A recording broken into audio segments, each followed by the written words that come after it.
TRIPSports.ai. Welcome to the Prospect Podcast. We are on a lovely Wednesday. Everybody in my household is messed up, sickness-wise, and I think it's slowly creeping to me, which is not good. Lock yourself away, brother. I feel it. I feel it coming on. My son's Get that right now on the Z-Pack couch. real quick. Get that Z-Pack. My son's on the couch after last night, 14 times threw up. So no fever either. That's the weird part. Like stomach flu, bro. Not good. Bug, dude. He's just like laid out right now. Just like he's like, you're doing a podcast. He's like, no noise. I gotta close the door, So it's he just wants to lay out. It's great to have you on, Coach Gambardella. We're excited that the new head coach at DePaul Catholic High School. As always, I have Coach D right to my left today, and we're excited to talk with Coach and talk some baseball today. We try to dive into as many different topics as we can. As always, obviously we've always had a huge football slant, but from speed to strength training to recruiting to becoming a better athlete to different sports like baseball, basketball, wrestling. We've had it all. So, Coach, it's really great to have you on today on the Prospect Podcast. If you could go into just kind of your background, that would be, you know what I mean? And then we'll dive into everything from there and really roll. All right. So I played high school baseball at a small North Jersey school called Ridgefield. It's a pretty prominent Group 1 school back in the day.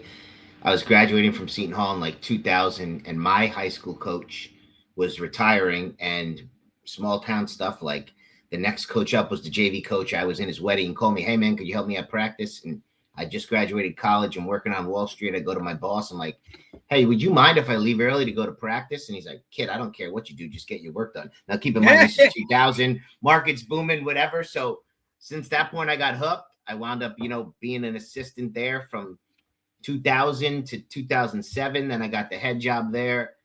Then I was there for 10 years. We won 4 league titles, 3 sectional titles. It was a pretty good run. We were probably the best Group 1 team in New Jersey for a lot of time. And then it kind of like the dynamics started to change. Now my parents still live there, and I knew I was like, I needed a change. So I kind of stepped down. We lost in the section final in 17. And then I was fortunate enough. I guess I was good at what I did. So I had a lot of offers to go coach, and I wanted to do the assistant thing. You know what I mean? Just have my first kid. I didn't want to deal with all the head coaching stuff, but I wanted to be able to coach. I just started to open my academy. So I was busy. So I linked up with Pascat Kills, Kevin Kirkby, and probably the best public school ever to play in New Jersey. I mean, we went 59-5 in 2 years, back-to-back state championships. We won Bergen County. Ryan Ramsey was the Gatorade Player of the Year. He's AAA with the Royals right now. We had 13 dudes go play college baseball. What a great run. It's amazing. And then we lose in the sectional final the next year, and then it was COVID. And then it was just everything got weird. Then I was like, my son is now going to be in like 6th or 7th grade, and I have a lot of perspective as a parent. So like, even though owning the academy, I've never coached him. I've never been his head coach. I'll be in the dugout. Like if he wants to talk baseball, I talk baseball, but I don't push it. Like it's not my journey. It's his race. But he did want to play high school baseball for me. So I was like, okay, well, then the next place I go, like it needs to be somewhere he could play high school baseball. So I sat down with a bunch of non-publics, and Coach Ziza gave me a really good speech. We sat for like 2 hours, and I'm like, I think we can do some special things here. And so I did my first year there as my son was in 7th grade, and he like fell in love with it. So he wound up doing the 8th grade program, and here we are 5 years later, and now I'm the head coach at DePaul Catholic. So it's been a kind of a whirlwind, but a lot of wins, a lot of really good players, a lot of stuff that stays the same. You know what I mean? When I left Richfield, real small Group 1, I'm like, man, we won a lot because of culture. We had really great assistants. Our AD was all in. And then you go coach talent, like real talent, and you wanted to see like, does this system work? And I kind of brought the same system. And now we're like the number 1 team in the state at a small little Group 2. So I'm like, all right, so what we've been doing for years kind of makes sense. You know what I mean? It kind of solidified. I felt like confident in myself and my ability to run a program. And, again, great coaches over there. Kirkby and the guys like Coach Evans was there. He was the freshman coach. He's not a head coach at Pascat Kills. Ronnie Vallone's one of the best baseball minds in New Jersey. He's at Pascack Valley. And then I went to DePaul. I got 2 guys with me that Valone actually play at Bergenfield. What happened? Did he Ronnie he used to Valone, play. that's his dad. He played at Valley though. His dad played for the Oh, Yankees. got it. Okay. Yep. That's the kid. So he was like younger when he came on. Like we hit it off right away. Like obviously, Coach Lynch will be mad if I say this, but I tried to get him to come to DePaul me when I got the head job. But he's happy where he is. Ronnie's a fantastic baseball. He's probably one of the best young baseball minds in New Jersey right now. And then I've been at DePaul now, and it's kind of like we kind of got a monster. So it's really cool. It's really interesting in the fact that, like, obviously, and in parochial this happens more, that you come from the space of actually working like the club side of everything, and I think that's I mean, that's in baseball, that's kind of been a thing for a while, where you have definitely a lot of assistants, obviously, that have been even at the public schools that were club coaches. But that's more and more becoming a thing, especially at the private and parochial schools. Um, talk about like kind of the relationship between the club side and the high school side of it, because it's really interesting. I mean, where I am down here, I like literally my backyard is CBA, right? So Yeah. And then down the road is Mid South, and the other way down the road is RBC. So it's like, and Vienna's probably 5 minutes. They're all right where I right live. there. I live in Lincroft, so it's all like right here. So so from that standpoint, like, but you see that continuing to grow. Talk about kind of for people who don't know, like for people who kind of trying to figure out, like, what is the baseball landscape and those relationships like from club to the high school level? Because I think baseball's one, if in my opinion, it is one of the most confusing things for parents, and you probably would agree with that. Like, there's so many teams, there's so many, you know what I'm saying. So, to talk a little bit about that. So I try to keep both separate. Obviously, like if my high school guy wants to play for the academy, it's good, but we don't push it. Like I think also travel ball, when this started, used to be for the really good high school player, and now it's for everybody. And then with that being said, I think travel ball now went to this national level. Now, like I have multiple like on the draft radar players right now that play a national level because they belong to play that level. But the problem, like anything, is now the parent that's like yet to play varsity or have success at every high school he wants to jump to this national level. So it's become really watered down. Now in the academy, I don't have an athletic director. So I kind of vet out the type of kid that I want. Like in my academy, if you want to develop, that's the sole focus. Like you develop, and then because of relationships, we will find you the right fit. The problem that I find now in the travel ball world is nobody wants to pay that dues and develop. The game is freaking hard, man. Like major league hitters hit 50 out of 52 weeks, but you're going to take, the 16-year-old that hits once a week and ask why he's not like on the best team in the academy. Like he's not doing enough work. But if you develop and trust our process at the academy, I think our success rate with college, getting guys to play college baseball, is awesome. Now, as far as the high school guys, my building is 6 minutes from campus, so it's awesome. So I have a key code. Now, all of my players basically live in my building. The reason we hit good is because they're in the building hitting every day. Like I'll get home and the camera will go on, and JC Pacheco, who's going to Arizona State to play shortstop, is on the machine taking ground balls at 11 o'clock at night. That part of it, I think, is awesome because we can allow that. And, North Jersey, like you look outside, we're supposed to start baseball in 8 weeks. It's 14 degrees gray and it's covered in snow. So without the indoor spot, we can't really do too much. So I think the relationship is good. I think it gets skewed at times because I would say if we got 45 dudes in the program, only like 15 of them play for me. Like the rest of them play all over. And that's super cool. So like I love that. When we get to high school, I evaluate you on what you do in practice, and every day that's the evaluation. If you play for me in both sides of it, probably our relationship gets better because I'm just around you more. Not that I'm holding a favorite to you. Like there's guys that played at my academy that have not played an inning of varsity baseball here because we got better players. So I think there's some good stuff, and then I think there's some bad stuff, and then I think there's parents.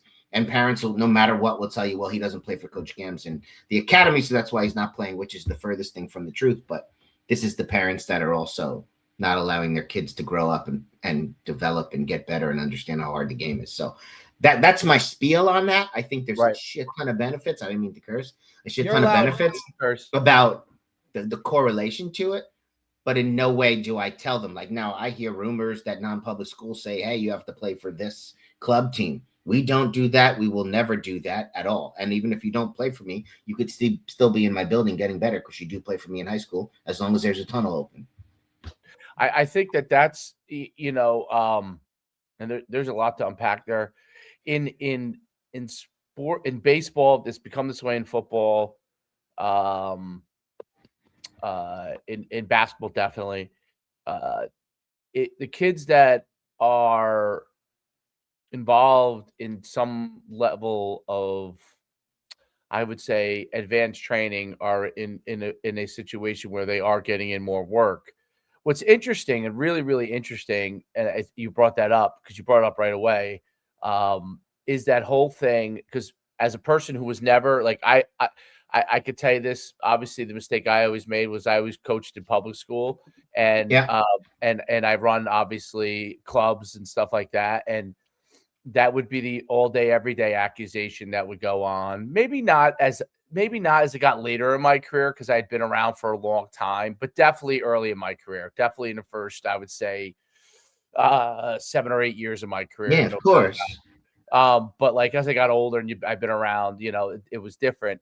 But you know where it never went away was with administrators. So I always say like parochial is a much better situation from that standpoint because public school, and this is what in New Jersey, not other states per se, because everything's different in different states, but in New Jersey, that has held back public school athletes because it doesn't mean they have to be a head coach on the staff, but it's held back because some schools don't say, hey, this guy coaches at a club, you know, I don't want him coaching on the staff thing. It's held back some of the public schools because then, you know, a kid's like, hey, you know, I would go to this public school, but like, you know, they're not doing all the things to get better. Some of the coaches on the staff may not be as good as some guys that are potential club guys. And in the old days, it didn't matter. In the old days, when everybody was a phys ed teacher and everybody taught in the school, I'm talking like probably 25, 30 years ago for the most part. Yeah, when I played high school baseball, that's what it was. My favorite coach Yes. ever was my assistant coach. He was my gym teacher. My high school coach was a teacher in the town over. Exactly. You know what I mean? That's all they did. They took it seriously, coaching. So it wasn't, even though yes, they made their money from coaching, extra money from coaching, they took it seriously. I think part of the issue is you have a divide on the, I'm not talking head coaches because some, you know, head coaches, you're hiring them, you're hoping they're a higher level. It doesn't mean that they are, but Yeah, sometimes you get it. right. But the assistants, that's the hardest part for coaches all the way through, right? And if you take it on some guy who's like an English teacher and he played like I don't know, junior high ball and doesn't really know that much, and you're forced to take him on, it affects the teaching that goes on with your team. So in the public school, that's always been a harder thing. They haven't yet, I think they're starting to, but they haven't yet transitioned effectively to that, where I noticed parochial schools, like that's zero issue.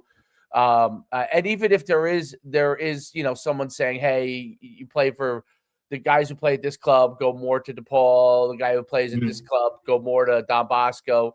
You know, they're going somewhere, right? So they all play for clubs. So I mean, that's one of the things that there's a divide, not a parochial, but among public schools between what administrators understand as to what's going on in the world.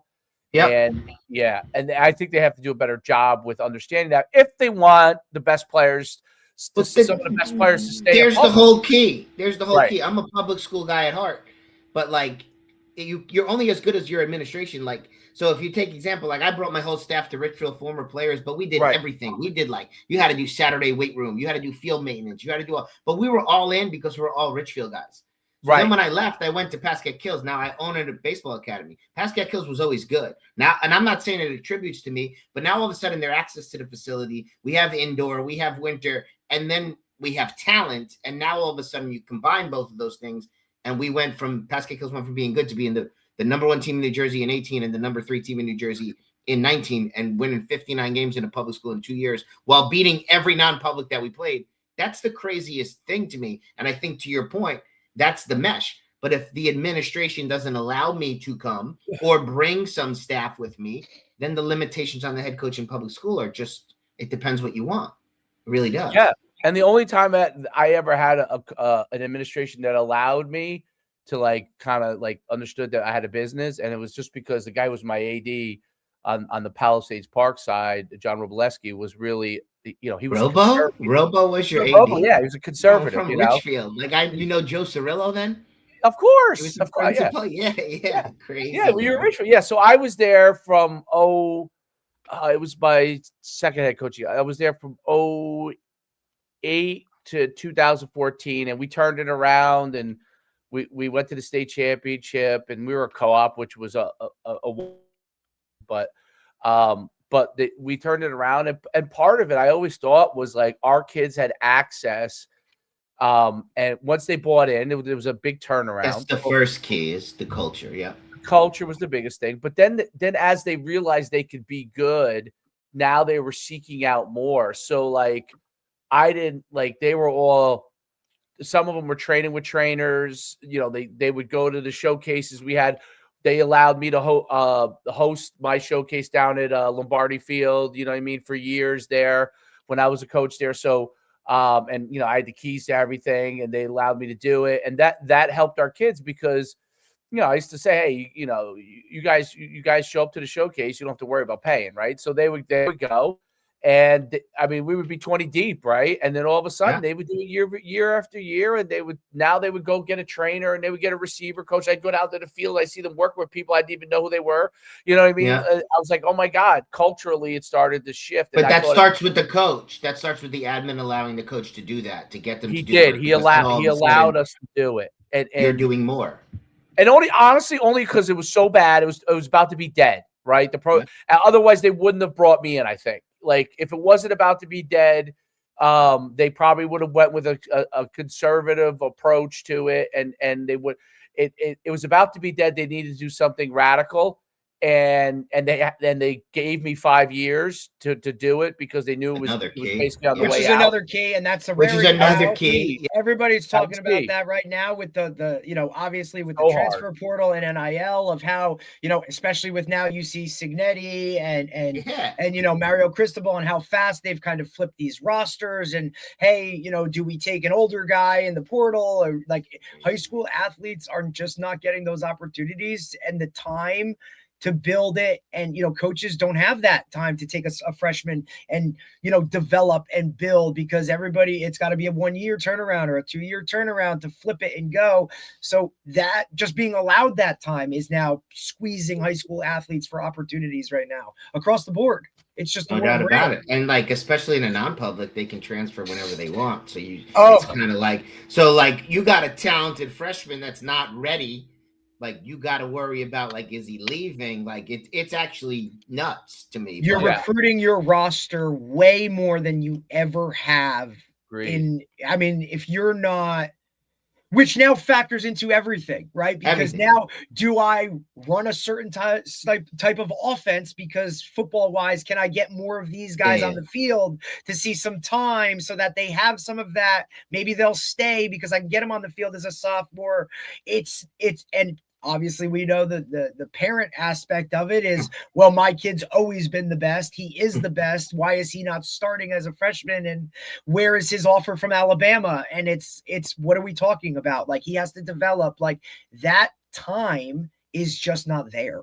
It's just, you see it in the NFL with how many guys look at the coaching cycle now. You're talking about, it's just, you don't have those windows. College football is even smaller time period of like, it's now trickled down into high school, and baseball is wild and also baseball adds a totally different entity because of like, you have that single A, triple A? Like, do you get drafted right out of high school? Do you play college baseball? Do you go pro right away? Like, that adds a whole different world where football is kind of removed from that because it's college or whatever. That's it. Yeah. Basketball has a little bit of that with, do I go overseas? Do I play in the G League? Whatever that play is. in the G League and then come back to college. Like, you know, it's all starting to, baseball has always, like, they've had this. Right. So they've been dealing with this for a long, long time. Football, it's been kind of sheltered from it, but now it's really starting to come into the forefront. And that's a shit show at this point. Beyond, right? And I do think that's something that with baseball, that decision of what do I do if I'm that 5-star top level guy, I get drafted, but I could now go to college and make way more money. Right? Or rather than if I'm not, or am I sitting on a bus? You know, is this Bull Durham? Like, am I on a bus in the minors or whatever that, you know, that world is of stepping stone?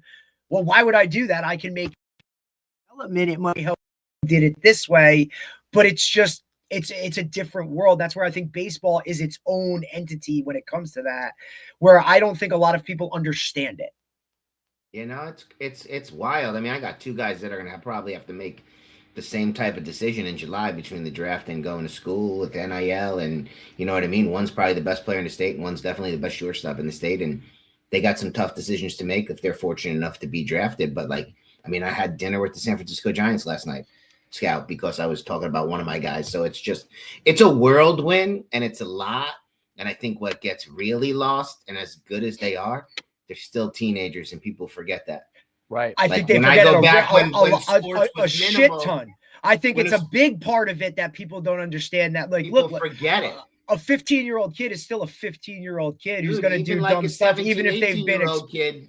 They didn't have this shit when I was growing up. So like, I don't know, man. I was trying to win a game, have a couple beers with the boys, and chase some girls. That was the extent of this, and no social media. And now it's like the kid does one thing wrong, the draft stock goes the wrong way. It's a or lot. Just the impression of doing something, or 100%. You know what I mean? Like that freedom 100%. Of just living. And like I always say, Dave and I, we talk about this all the time. Like when we were younger, like you had kind of 3 days to figure out how to get out of the trouble that you had gotten into. Like there was a little bit of a window.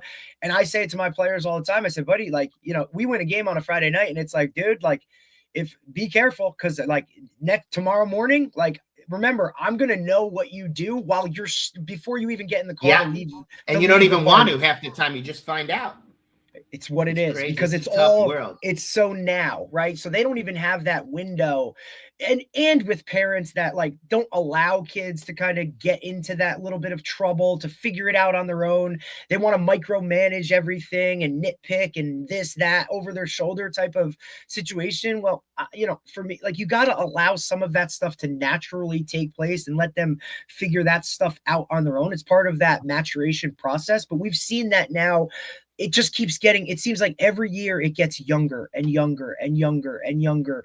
And now we're talking about, like, you know, baseball is one of the craziest ones. I mean, you got 8-year-olds like ranked, like there's like their names on a list of like, they're the best, you know. And look, Dave, we spoke to, what's his name from the baseball guy that runs what he created the, which was the guy that we had on, what is it? What was it? Game. The baseball guy that we had on that we had, and he talking about like perfect game, right? Oh, perfect game. Yeah. Perfect game. They're ranking 9-year-olds, 8-year-olds. That's the ranking system. We had him on. We had the guy on, and he was talking about like parents just, you know, like there was no market, and then all of a sudden it started. Oh, hey, how do we do this? How do we do that? Now it is. Shit ton of sense, but it's the most expensive. Perfect game. So it's funny because perfect game, when I started running my showcases, it was exactly at the same time that perfect game really evolved. Because I remember when they took over the place in Georgia, I can't think of the name of it. Yeah, Lake Point or whatever it was. Lake Point. Yeah, they went bankrupt because I used to run some showcases there. They went bankrupt. Perfect game basically came in and said, "Hey, we'll solve part of your problem." You know. And they did. They basically took over those fields. They solved it. And but the ranking, what they did was basically inflate the prices of what it took to compete in baseball, because everything that kind of runs through them is wildly expensive. The showcases and all those kind of, I mean, thousands of dollars. And more than that, man. Believe me. Yeah. It's insane. I'm minimizing it, but yes, and from the time they're young, right? So, it's a wild process. Like, one of the things I've always said is that, like, parents should stop thinking about, like, there's an ROI for all this stuff, because you're going to spend way more than your scholarship is worth, right? So it's about getting your kid to be the best they can be, and that's really what it is, and go as far as they can go, because it's not if you're kind of investing in the sport, it's not about, like, when someone says to me, like, and they say it in football, I still say it all the time. Baseball, because there's so few scholarships, even though now what they've done with NIL, it's like, they're giving money, right? So it's basically, is free for most of it. Yeah, it is free. But with football, like, that's one of the things I always try. Everyone always, like, Scott, I'm like, that's not really the world you're in anymore. Like, that was the world definitely when I came out of high school, and maybe 15 years ago. But that's not the world anymore. You're going to spend way more on your own kid. Unless your kid happens to be that kind of a freak athlete where everything he does, touches gold. You're going to end up spending a lot more on your kid. And I noticed that even if your kid really is, like, when you see them when they're young and you're like, oh, my kid's one of the best athletes, because kids are able, especially baseball, right? And I want you to talk more about the skill-based aspect to baseball, the heavy skill-based needed to become really good at hitting, fielding, throwing, all those kind of aspects, aside from obviously the athleticism and speed and those kind of things, those heavy skill-based components, the kids that are working definitely have an advantage. Now, there isn't probably, when they hit puberty, there becomes an evening out point, meaning I think that puberty gives a lot of athletes another opportunity. If they, let's say they were just playing little league, right? And then all of a sudden they shot up to 6'3". Now it's your opportunity again to work the skills and develop, because when you hit puberty, I feel like there are some kids that skills can go through the roof, and there's some kids that become a little bit, the coordination goes away and they got to, like, rework back. It's almost like, it's not that they're relearning, because they obviously have that base, but there is a athletic relearning for some kids, right? So talk about the heavy skill based part about baseball, because that's always the questions parents get into, like, what things do they need to do, what things can they can get away with when they're younger, like, playing and going to the cages with their team or their club, whatever. What are the things that you think are important? How often do they need to do it? Like, could a kid 12 years old, if he's going and he wants to be a baseball player, can he go 2 days a week and develop? And then when he becomes 14, 15, then now he's got to up the ante. Talk a little bit about that. I think, I grew up as a multi-sport kid, like captain of the basketball team. I'm 5'4". You know what I mean? I spent every day outside. Like, if you're 12 years old and you're swinging twice a week, as long as you're doing other things, go play manhunt with your friends, play pickup basketball. You're building athleticism. That's the whole point. I think the problem is, because of the rankings and the other stuff, parents now force the kid to be they're not athletic. They're good at baseball, but they're robotic. Correct. You know what I mean? And, like, I don't know. We grew up in a different era. There was no social media. Like, you went outside. It's what you just did. You figured it out. Like, in the summer, you took a stickball bat, a Nerf football, a basketball, and you had to be home for dinner. And you figured it out. They don't do that anymore. So it depends what they want. But I try to say this too. Like, you mentioned the puberty thing. Every kid, even through high school, is running their own race. They are different. So this is where, to me, the rankings really can, like, mentally mess up a kid, because I don't know, man. Like, kids develop sooner, and then some of the kids develop later. They're running their own race. Like, work ethic when you get in high school is important. I think the weight room is a game changer. Like, my own son went from 100-pound freshman to coming into camp this year at 125. Like, that's not by accident. That's because he's in the weight room, but he's around great players that push him to be better. But when when he's a kid, go do whatever you want to do. I think that gets lost. And I'm saying there's a right answer, but like, are you making a pro baseball player at 8? Is that really cool? Yes, I think it's crazy. I think it's crazy. And it's all sports now. It's not just baseball, but baseball is an easy one to see because you see it. You see it very early where the parents become obsessed with it. Like we actually did club. I tried to avoid it. Then we went and did it when he was like 8, I think 8 and 9. And then this year we're pulling back from it because are you? Yeah, because well, I mean, I would say baseball's probably his third sport. That's cool. So and that might be his third sport. That if he, if the others weren't there, he's a big boy.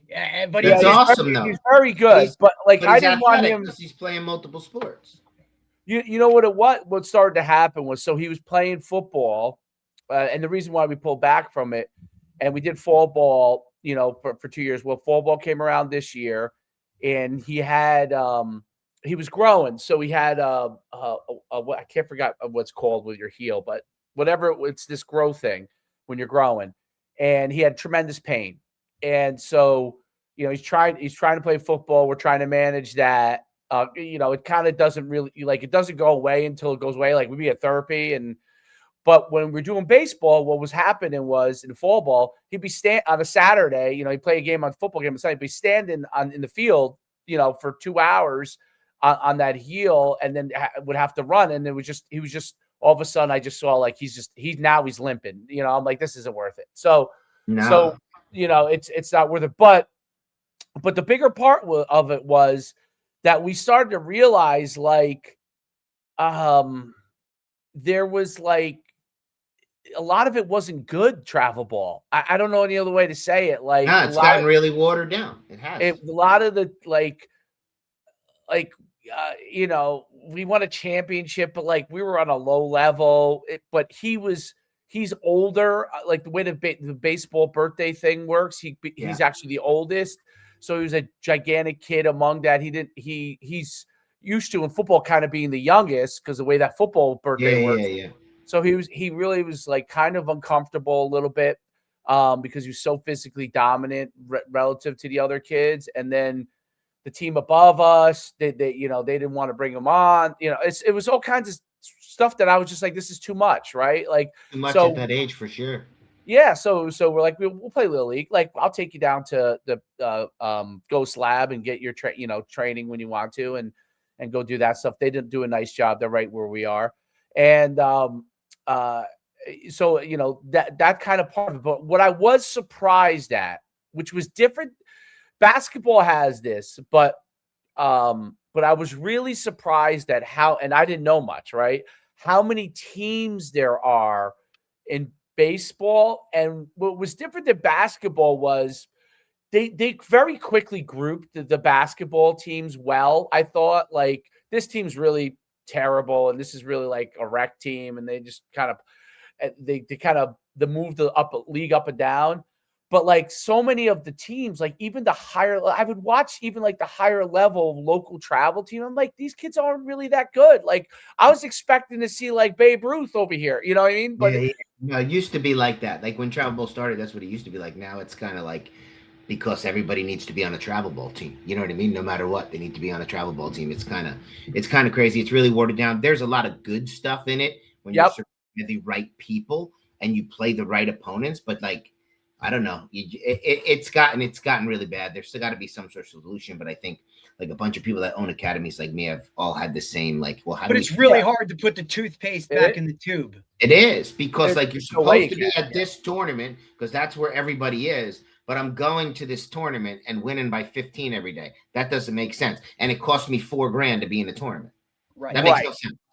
Absolutely. That math right there makes no sense to me. You know Greg Olson talks about it a lot on his podcast. Yeah, he's awesome. Right. So because he's literally dealing with it right now. He's got a 13-year-old daughter. He's got sons that are multi-sport kids, but baseball was kind of their first entrance into the travel, whatever club. And he talks about it all the time. He's like, look, man, every season, it's that's the biggest difference is, okay, we stop shooting free throws, and now we go to hitting, but we also still try to hit once or twice a week. And it's this conundrum of, hey, like, we're going to play a travel baseball game this weekend. Did you get your swings in this week? Or, it's football season, so we're going to focus on football, but there's a lot of pushback about you got to be playing fall baseball, or you got to be doing that. There's a difference. And I think that's the biggest thing now. And he says it all the time about, look, if there's a travel coach that's pushing you to be a one sport person, that's a problem in itself, right? Like, that's 100%. not how it works, right? But the conundrum that parents get into a lot is, the studies show that if you specialize, you get better faster, 100%. But at the same time, in the long run, when do you is peak? that correct? Like, have you already reached your peak in middle school or freshman year because you've specialized, but now you've also taken away your opportunities at those other sports? Maybe that would have been your other sport. Maybe that's your best. You never know. You won't know. And then at the end of the day, it's like, well, did I make the right decision? It's, well, that's a really hard one to make. And there's no perfect answer. Yeah, you're right. I think multiple sports is obviously the key, especially when they're young. And I think what's interesting about baseball, I thought too, this was another like eye-opening thing for me. And I'm saying this as a person who's like a novice, with baseball. When my son is playing against older kids in Little League, it was better than travel ball. I know this sounds crazy, but like playing one grade higher, because like, let's say it's 4th and 5th this year in baseball or whatever, and you're playing against 5th graders when you're a 4th grader, that's harder because the pitching is going to be faster, right? So when you're playing your own grade in travel ball, like I don't remember seeing any guy that I was just like, oh, he can't hit them. Like he hit it to the fence like 5 times. And in Little League, I think he might have hit like 1 deep out there, because he's playing he was in the younger age group that year. So he was a younger kid and he was seeing better pitching. And that was one of the things that I noticed too. Like if you're actually playing one, we're literally groups 2 grades together. If you're the younger one in that, it's actually like playing travel ball. Because you're playing locally at your age, your age, right? Because now nationally, obviously, it's different. If you're that good and you're a really good athlete, I understand. I think it's crazy, but I understand. But I think the biggest thing is that, and I would love for you to talk about it, baseball has become like, and we had the University of Miami strength and conditioning coach for baseball, right? And he said like those guys are training like football players, like speed, strength, athleticism, power, and that's become more and more the norm, because the baseball coaches feel like they can. As long as they have to have a certain amount of skills, but if they have the skills and they can get the guy that's bigger, faster, stronger, then they could develop them to make their team better at a college level and become champions, versus taking the kid who is by far the most skilled at a younger age, but is not going to be able to do the job. And obviously it's position based. Everything's position based, but it's not going to be able to do the job at the next level when there's bigger, faster, stronger guys going against you. So talk a little bit about that in baseball. Is that something that's continuing to evolve?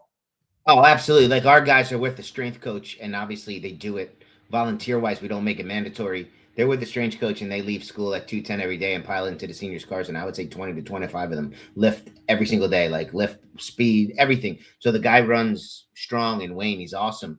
Real asset to our program. In fact, last year, what we did is we got him like a stipend in order to maintain the strength twice a week. So my first 3 years here, we had some injuries, obviously wear and tear, freak stuff, arm stuff. Last year, we did 1 day of recovery and 1 day of strength, where we would kind of shorten practice and make sure we added that to the mix. And we had 0 injuries last year and lost in a non-public A final. So I think what you said, bigger, faster, stronger, is kind of what I tell every one of my guys when they leave, because they go for the summer and I really don't get them back till March. Like, you better be bigger, faster, stronger when you get back here. Like, the skill set and the development in the sport is my job. Like, you have to do stuff on your own, but I will develop you.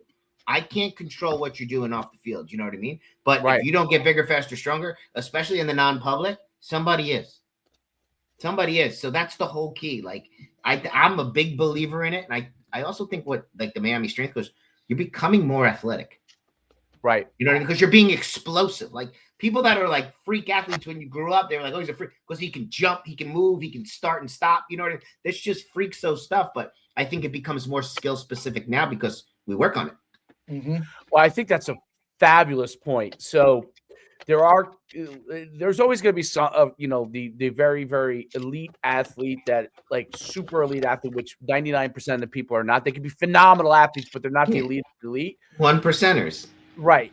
But there's the guys that are close. I say if you're not like that 1%, but you're close, like you're close athletically, and you do all the things you need to do, you're going to have a chance to be in that 1%. Okay. And kids who are not, who are average athletes, if you work your butt off, and let's say, but you have the size, but you taking you a while to get the coordination, you work on athleticism, strength, and speed, you'll be able to get there. Those things start to, if you're willing to work, those things start to get a little bit of an equaling out, which a lot of parents make the mistake of when they're young. I think going to your early point about like so doubling down on the skill and not working on the athleticism, because my thing always is when kids hit puberty, and if they're willing to work out, they're different humans. They're different human beings.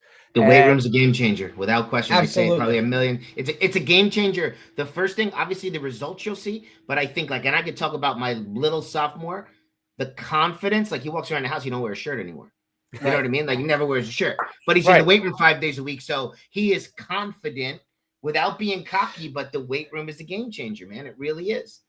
There's no doubt, and it's such a difference maker, and you're right. The confidence part's a big deal. Like I feel stronger now. I know I can hit the ball better. Yep. I can throw the ball better. I'll have the strength. And the way they lift and work out is different. Like they're working on explosion. They'll work on steel starts. They're doing a lot of plyometric stuff. Like we went in the weight room in high school in 1994. You did some biceps, some chest, some back. You did legs. You got out of there. You were sore as hell the next day, and you tried to play a baseball game. Like they work out, they do recovery, they get cupping. You know what I mean? Like we spend time on mental prep. Like it's all evolved and it's for the good. But I think the point you said, if you're willing to work, that's a key. But the kid has to be willing to work. Yes. The problem is the parent can't push him to work. Like I own a baseball academy where my son can go hit whenever he wants. Never once have I said, are you going to hit?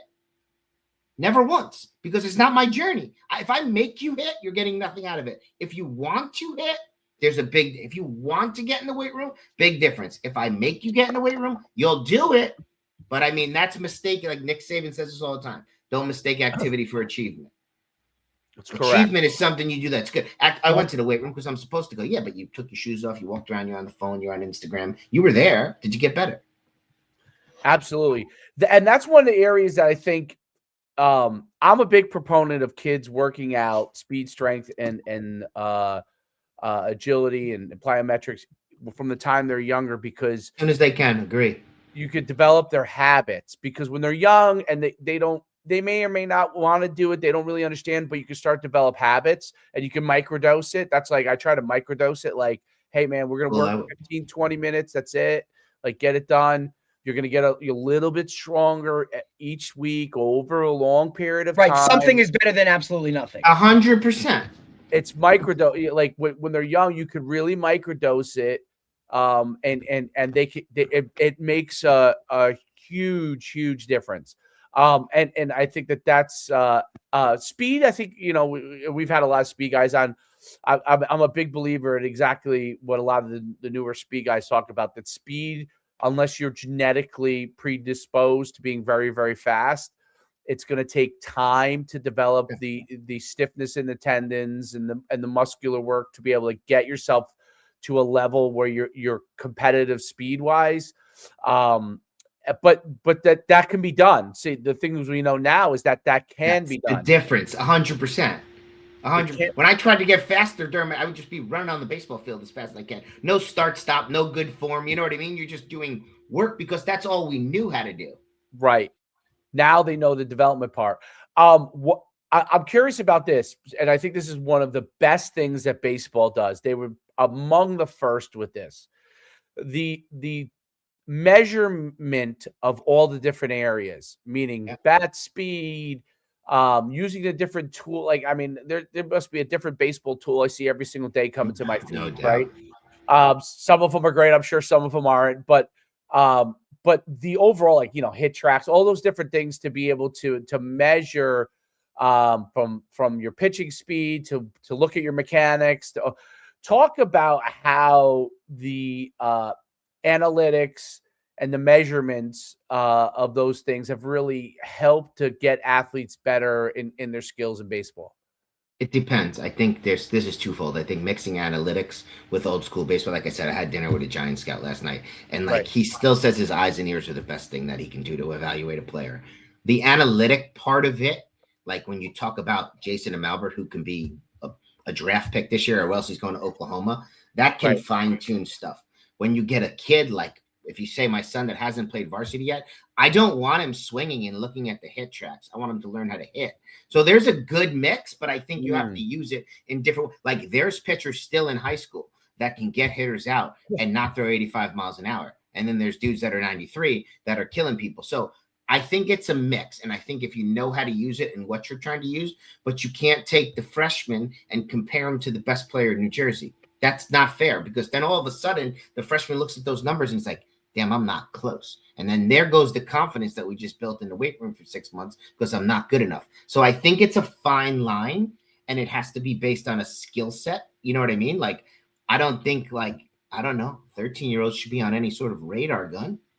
Right. For what? They just got to the big field. And then all of a sudden, then here comes your arm injury because you're trying to throw hard and you don't know how to throw. Like, so I think it's a mix. I think for the advanced kid, it gives you a ton of measurables and what you can work on, you know what I mean? And angles and all the other stuff that they can measure, and exit velocity.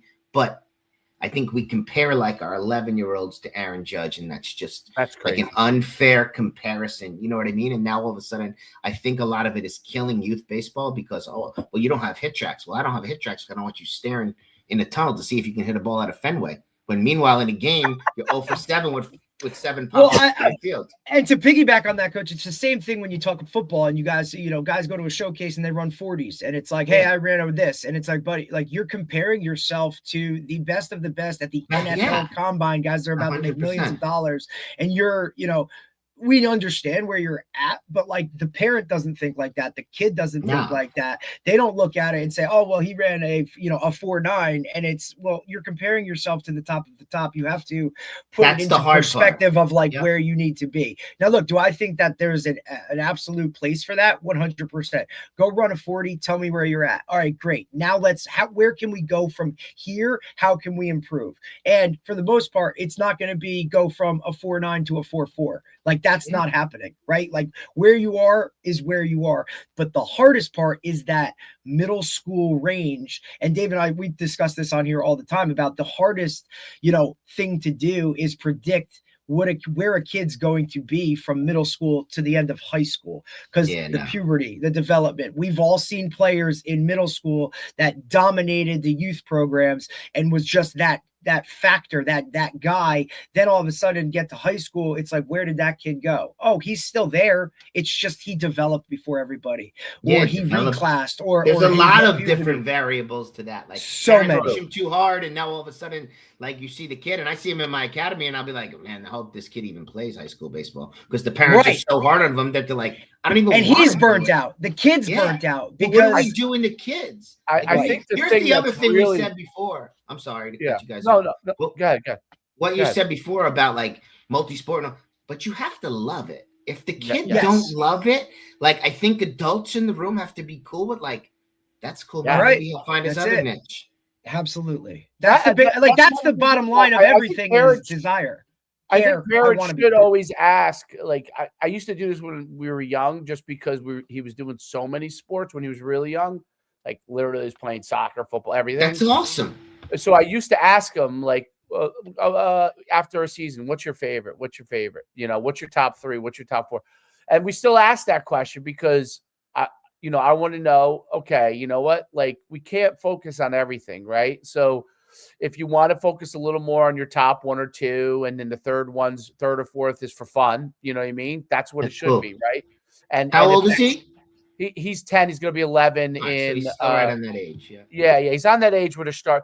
But but I want to know, if something changes. So if you all of a sudden have another sport that you like more and you'd like to focus on over this one, we could then move a little bit more to doing that. But I don't want to. I want to leave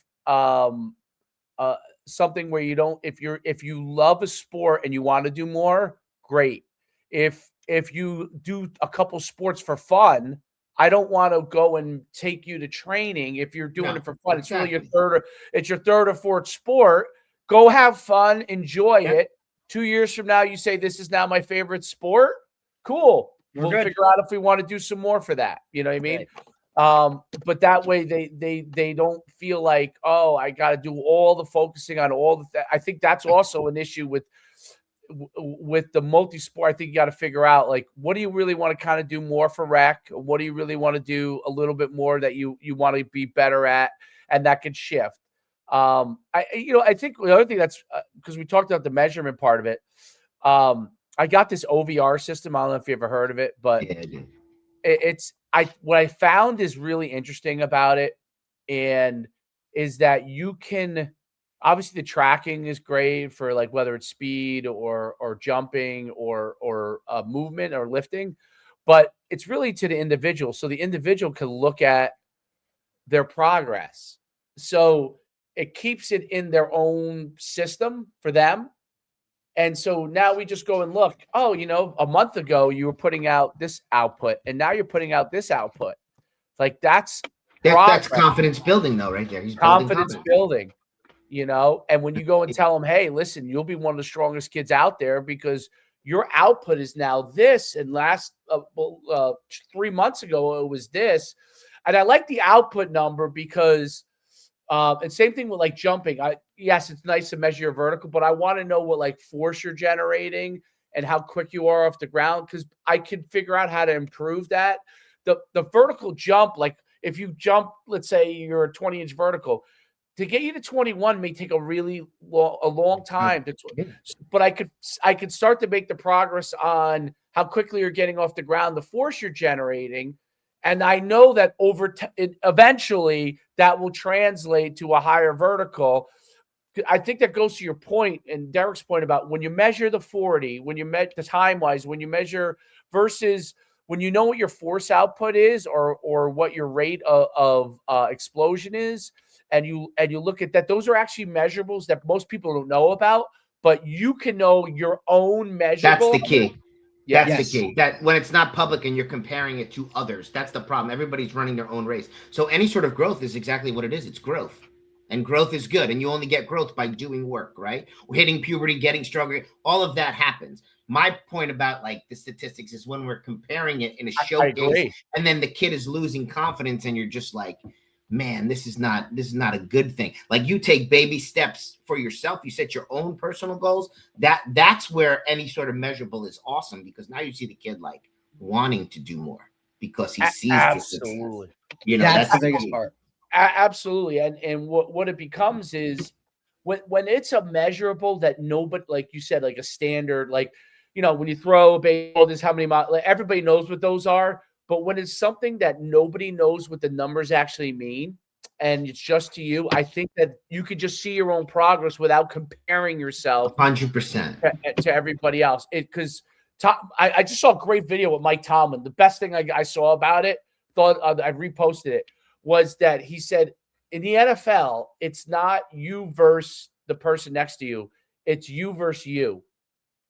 It's you versus you. So the best that you can get for yourself, that's going to make you be the best player on the field. It's you versus you. It's not you versus anybody else. And I think that's when you use things the right way. That's really what you can get across the athlete, when they realize it's them versus them.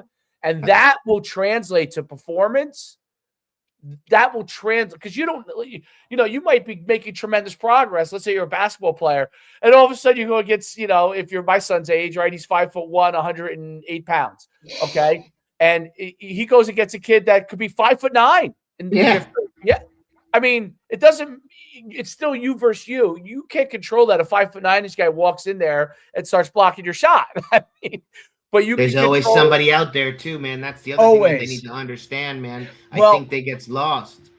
That's why, I think right. That's a great point. The biggest part of that, right? That's why we say, like, look, like, you really want you got to go outside of your protective bubble of, hey, Central Jersey, North Jersey, South Jersey, New Jersey. You got to go to something where there's more than just this little entity, because you might be the best player on your Group 1 public school team in North Jersey, but remember, you're now trying to get to a level where this is not just North Jersey. This is not just New Jersey. Yeah, this and everything's out there. Yeah, especially because of it's on a national level now. I think that's one of the biggest things with social media is these guys are now, it's right at your fingertips too. They're seeing so much on a broad, and obvious look, and we know what social media does. It pinpoints the smallest percentage, and that's what you see the most of, and that's what people think is the norm, right? So that 1% or however, those numbers that are what go to play at that next level, they think that's the norm,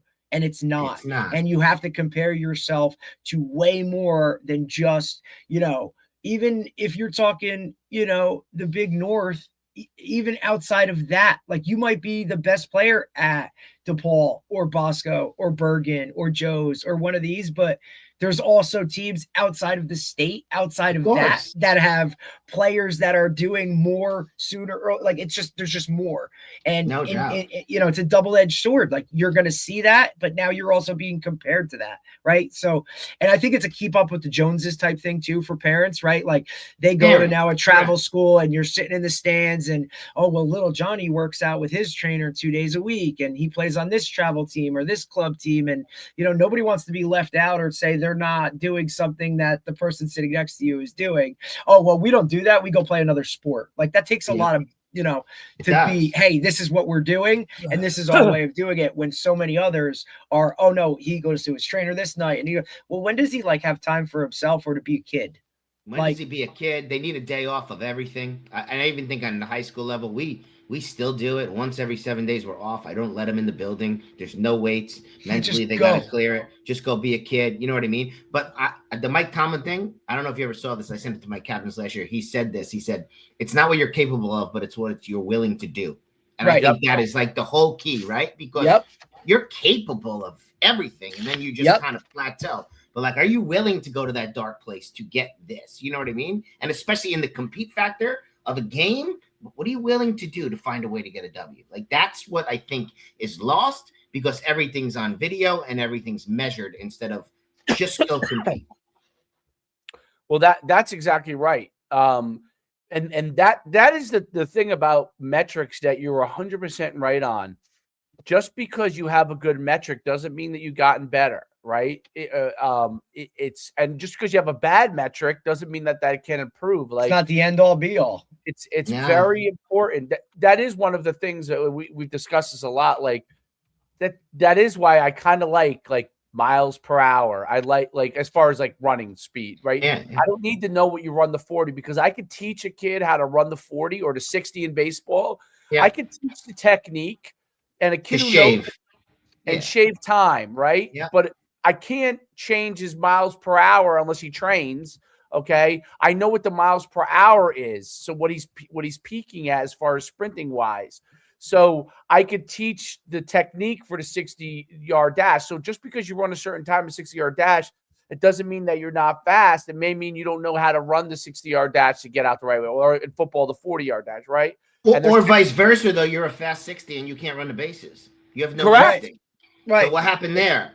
You're a 6'5" runner, but you're a terrible base runner. So I would rather have the base runner all day. You know what I mean? I think the measurable gets you I think when you start to get recruited, that's like a trigger. And that's, oh man, he's a 6'8". Okay, so let me look at this kid. Now all of a sudden, 6'8", college coach comes to see him play live baseball.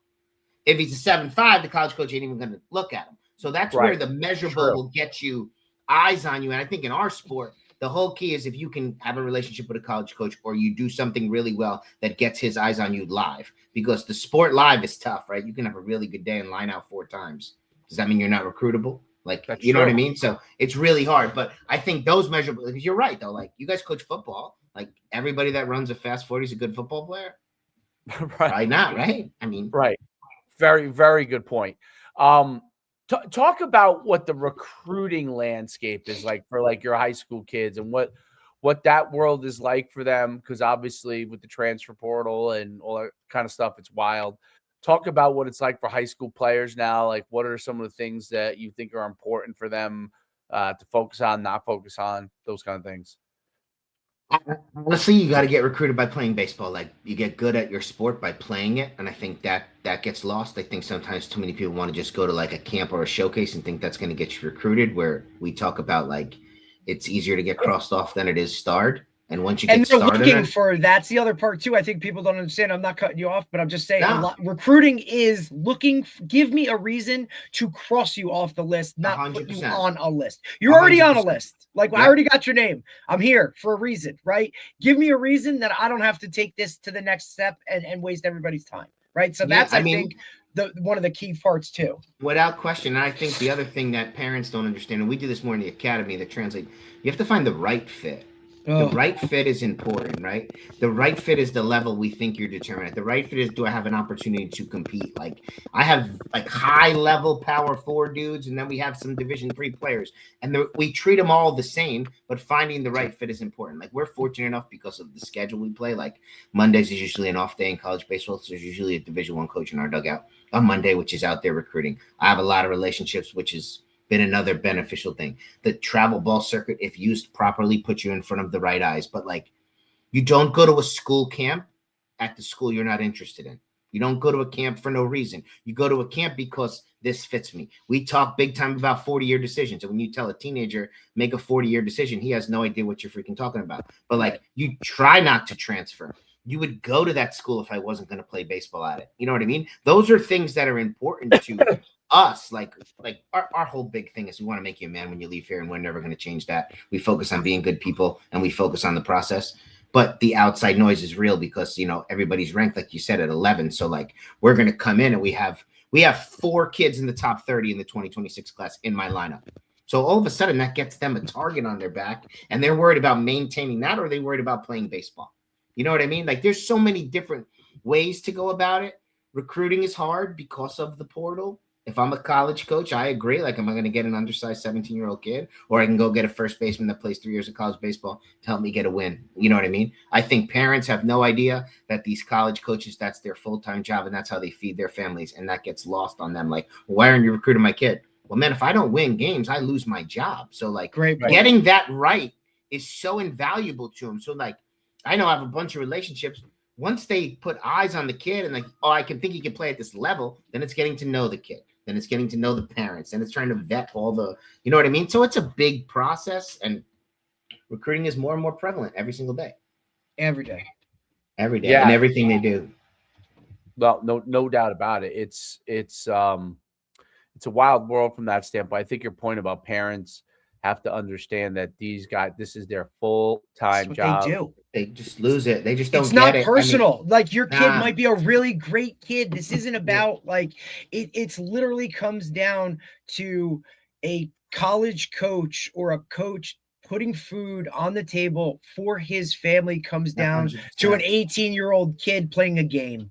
100%. It's crazy. Sorry, buddy. And sometimes you're good enough to play at a certain school, but they're just not recruiting your position in that year. That happens too. I say that to parents all the time, right? I got recruited by this ACC school, but they're not recruiting a first baseman. You didn't do anything wrong. Wrong time, wrong place. So how do you handle that? And that's really hard for parents to understand. Like, look, you might do everything, quote unquote, the right way and be in the right position, and you are that type of level. But look, like, this just isn't the right, like, they're just not, it just doesn't work out, right? Like, there's just things that are out of your control. And I think that's a really hard thing for athletes and parents. Ultimately, a lot more parents that have always tried to control that narrative from middle school to high school to this, like, they try to control everything. And the recruiting world is not. Like, there are things and not for nothing, they don't want to hear from parents, especially if you're talking about college recruiters. Like, honestly, you're supposed to leave this kid here that doesn't live with you, but I want to talk to you about certain stuff. You know what I mean? I don't know why people don't understand that. Like, they sign off on it. You know what I mean? They're going to take care of your kid, but they don't want to hear from you. Like, but like, I have another example. Like, Well, if your kid has an issue, then he comes to me. It's the same 100%. Thing we deal with in high school. Like, I don't want to be getting emails from your mom or messages from your, hey, we're going to be late. That should be you. Hey, I'm not going to be there today at practice, or I'm going to miss the weight room. That should be you. Like, you're a big boy now. Like, you know what I mean? Like, kind of cut the cord. And it's hard, parents. Hard. That's what I mean. I just said that before. We're trying to make you leave here a man, right? And I say it in a parent meeting. I've said it for years. Like, if you're mad about why your kid's not playing, ask them first, because there's probably a good probability that I had an adult conversation with him. Like, hey, man, we're going with this guy today because he's doing this better. We still love you. Keep getting better. But the parents refuse to ask that, and they just want to fire off an email or say, like, he's playing favoritism. It doesn't make any sense. Like you said before, I'm doing this too long now, so it doesn't bother me. It used to bother me. But I'm transparent as can be with my players. Like, I treat you like a man. I talk to you like a man. I got your back, whatever you need. But, like, if you're not playing, just ask me why. I'll give you a reason. I promise you I'll give you a reason why. And sometimes it's really hard because you have that conversation with the player, with the athlete, who then now doesn't say anything to mom or dad, or when mom or dad asks that question, they don't have an answer for them, even though they do. But because there's some type of just that relationship doesn't warrant answering that in a way to their parent, now you get the email or you fire off. And when you respond or bring in the parent, it's, oh, well, that's not what Jimmy told me, or that's not, like, you know, it's like, well, therein lies the issue. A parent should vet that with the coach. Like, what's the coach's philosophy before you come to high school? Like, when he has meetings in 8th grade, I always used to love this. Like, oh, kid's gonna play, then doesn't show up to, like, your meetings, and when you're in 8th grade, like, you know, they're gonna be coming out. Like, or parent doesn't come to the meetings, right? No, that's the other thing. So your job, like, actually, one of the things I loved, Derek, when we were RBR, what they did, the thing that they did was great. Remember that thing they would have where the parents could all come in, and I don't know if you came to it, but I would go to it. It was all the sports were there at one time, and the parents. It was like a big giant open house, and we were in the gym, and everybody had their stuff set up. And parents, I don't know if you remember it, but parents would come in, and I would talk to them. I'd be like, ask me, like, your kid's gonna play football. What do you want to know? Like, like, ask me about how I run my program. Like, you know, it's not just about, like, you know, the pretty stuff that you see. But in that too is where you can see, right? Like, there are certain parents that don't know, like, they don't know what to ask or what, you know what I mean? Like, and that shows you exactly, but that, I think, helps you right there determine like what you're getting or what it is. It's like, because look, especially at the younger ages, right, where everything a kid knows is basically comes from his parents, and that's kind of what it is for the most part, right? Social media, that's like parent number 3, right, if there's 2 to begin with. But that also tells you a lot when a parent that comes up to you and has, you know, and you know, people want to talk about crazy parents and all this kind of stuff, but a mom that comes up to me with a notepad and has freaking questions ready to go to fire away, I'm like, let me, you pep up. Let me talk to this kid. Let me look at this mom. Because at that age, and my father said the best when he would always talk to me about, like, look, Derek, like, these kids are really good players, but I'm not dealing with their parents. So we'll take a lesser player whose parents are on the same page, right? And that was kind of the whole, like, that's where I got that intro to, okay. And I'm the exact same way. You talk about, like, the guy's a football player or he's a baseball player, something that can't be measured in those, you know what I mean? Like, those are the guy. I don't need the fastest guy. I don't need the best. I can teach the football aspect of it, the skills. You need some of it, but I can teach the football stuff. It's this stuff that, you know, when he leaves the facility, what goes on and how is that handled? Give me those guys that are willing to run through a wall and understand team and the sport itself. Like, give me those guys. And I think it all tracks back to that, right? Is where you're coming from, how you're brought up, those things, those intangibles that can't really be measured, which is why sometimes recruiting is crazy because, hey, why are you not taking the fastest guy or the guy with the most stats or the guy that just looks like the best player? Because why are you taking somewhat of a lesser player? Well, he's a football guy and he gets it. He's willing to work his ass off. And when the lights come on, he doesn't run and hide, or he doesn't point fingers, or he can play the game and do all of those other things. Or I'm going to take this guy because when I take this guy, 10 other guys are going to look at him and do the same thing. And that's just because of his presence or what it is. Like, give me that guy I don't need the guy that looks like everything and he's an all world and whatever. I'm going to make the most plays, but now he gets in the locker room and it's everybody else's fault. Or when the tough gets going, like he hides. Like, give me some guy with things that can't exactly be measured. I think that's 100%. and that's really hard to recruit because you got to dig a little bit and you got to do some extra homework. And it's sometimes that's why I think still talking to high school coaches, which is something, the foot traffic within buildings now and with social media, like some of these guys commit and go places and you've never even talked to them as a coach. And it's like, all right, well, hey, that's on you. But that's what social media has done, right? They can direct message the kids. They can literally, sometimes it's like, am I talking to the kid or is mom running their Twitter handle? That's the other problem. I don't think there's one kid that ever got recruited where it was the right fit that the college coach did not reach out to the high school coach. High school 100%. Sports is still invaluable because it's the only thing, like my club guys, they play on Wednesdays and they play on weekends when it comes to the summer. What they're doing the other days, we don't see them. You know what I mean? Right. My high school guys, I see them 6 days a week. So when they had a bad day and they got into English and, had a bad test, and you're going to start to reveal some character in that stuff. And that's important, especially in baseball. It's an everyday sport. It's a repetition thing, especially at the next level. So I think anybody that ever gets recruited without running past their high school coach, either the high school coach is not respected or that recruitment is probably not going to work out in the long run. Right. No doubt. Awesome stuff. I mean, I really appreciate you coming on and talking the nuances of baseball. It's and all the things that go on with it. It's to me, it's very fascinating, especially coming from the showcase world and football. Like, it's fascinating how like baseball really has evolved in a lot of different ways, whether it's good or bad. But it's evolved. In a lot of ways. It's one of the biggest evolving sports, I think. And I think, some of that has actually put baseball back in the mindsets of people because there was a time where it was kind of faded. It was kind of fading. So as much as there's things that you're like, oh, this might not be great or this, but all of this stuff has put more of it, even I mean, I know it's crazy, but all the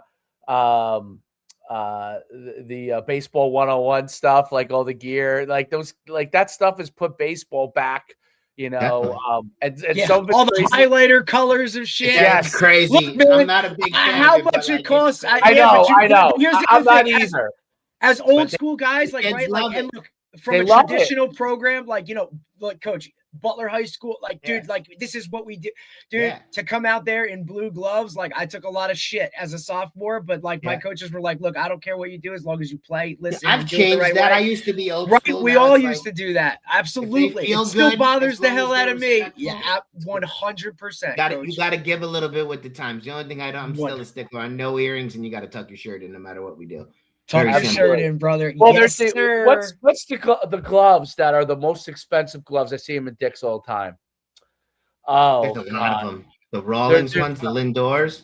No, it's the I can't believe I forgot. Oh, it's the new name. Listen, I walked in there and I was like, damn, okay, baseball. They're like $100. But I'm like $100 for batting gloves. All right, I guess that matters. Bruce like, Belt? Bruce, there it is, Bruce. Yeah. The kids love the bolt. Yes, they love it. Come in a case. They come in a case. I mean, you used to get one pair of batting gloves. That'd be like, call me after Legion ball. That's what you got through. Played high school, played Legion, one pair. That was it. Yeah, exactly. Crazy world, I see those gloves. I'm like, oh my god. As soon as my kid said Bruce Bolt, I said, whoa, let's hold on. Let's see what it is. You're gonna buy them because I did it. Like, eventually, I will give in. But yeah, but I think honestly, I think that even though it's expensive and all those kind of things, that like evolving of baseball's marketing from that standpoint, they had to do it. They had to help it a lot. They had to keep up with the basketball shoes. Made it cool or the again. Football it made cleats. it cool. Yeah, that's and that's where, like I said, I'm 47 years old. I learned to you need to adjust with this stuff a little bit. Don't fight battles that are going to cause issues. You know what I mean? Right. To the most part, it's not me. I'm not a big look at like our shortstop came in the building the other day with pink batting gloves. And like, you need a hug, man. Like those are like really attention. But he's one of the best players in New Jersey. He wants to wear pink batting gloves. 100%. Yep. Coach, the funniest ever is I'm there, coach. I'm like an assistant in All Stars, and I'm there at the first base coach, And every time a lot of kids get on base, I'm just like, oh no, I don't have enough pockets. You gotta hold all the shit. I gotta hold all the shit. The sliding gloves. It's crazy.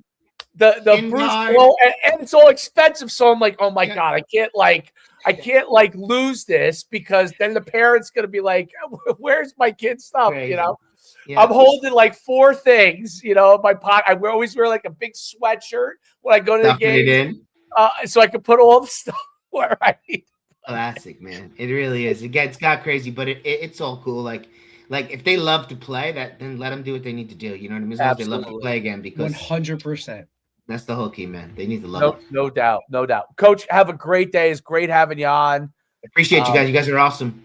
Much luck and success. You know, really cool stuff that you're doing, man. Really cool stuff.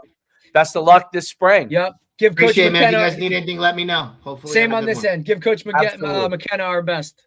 I will, man. I will. Thanks, guys. Appreciate it. Thanks. Appreciate you. Have a great day. That was good stuff.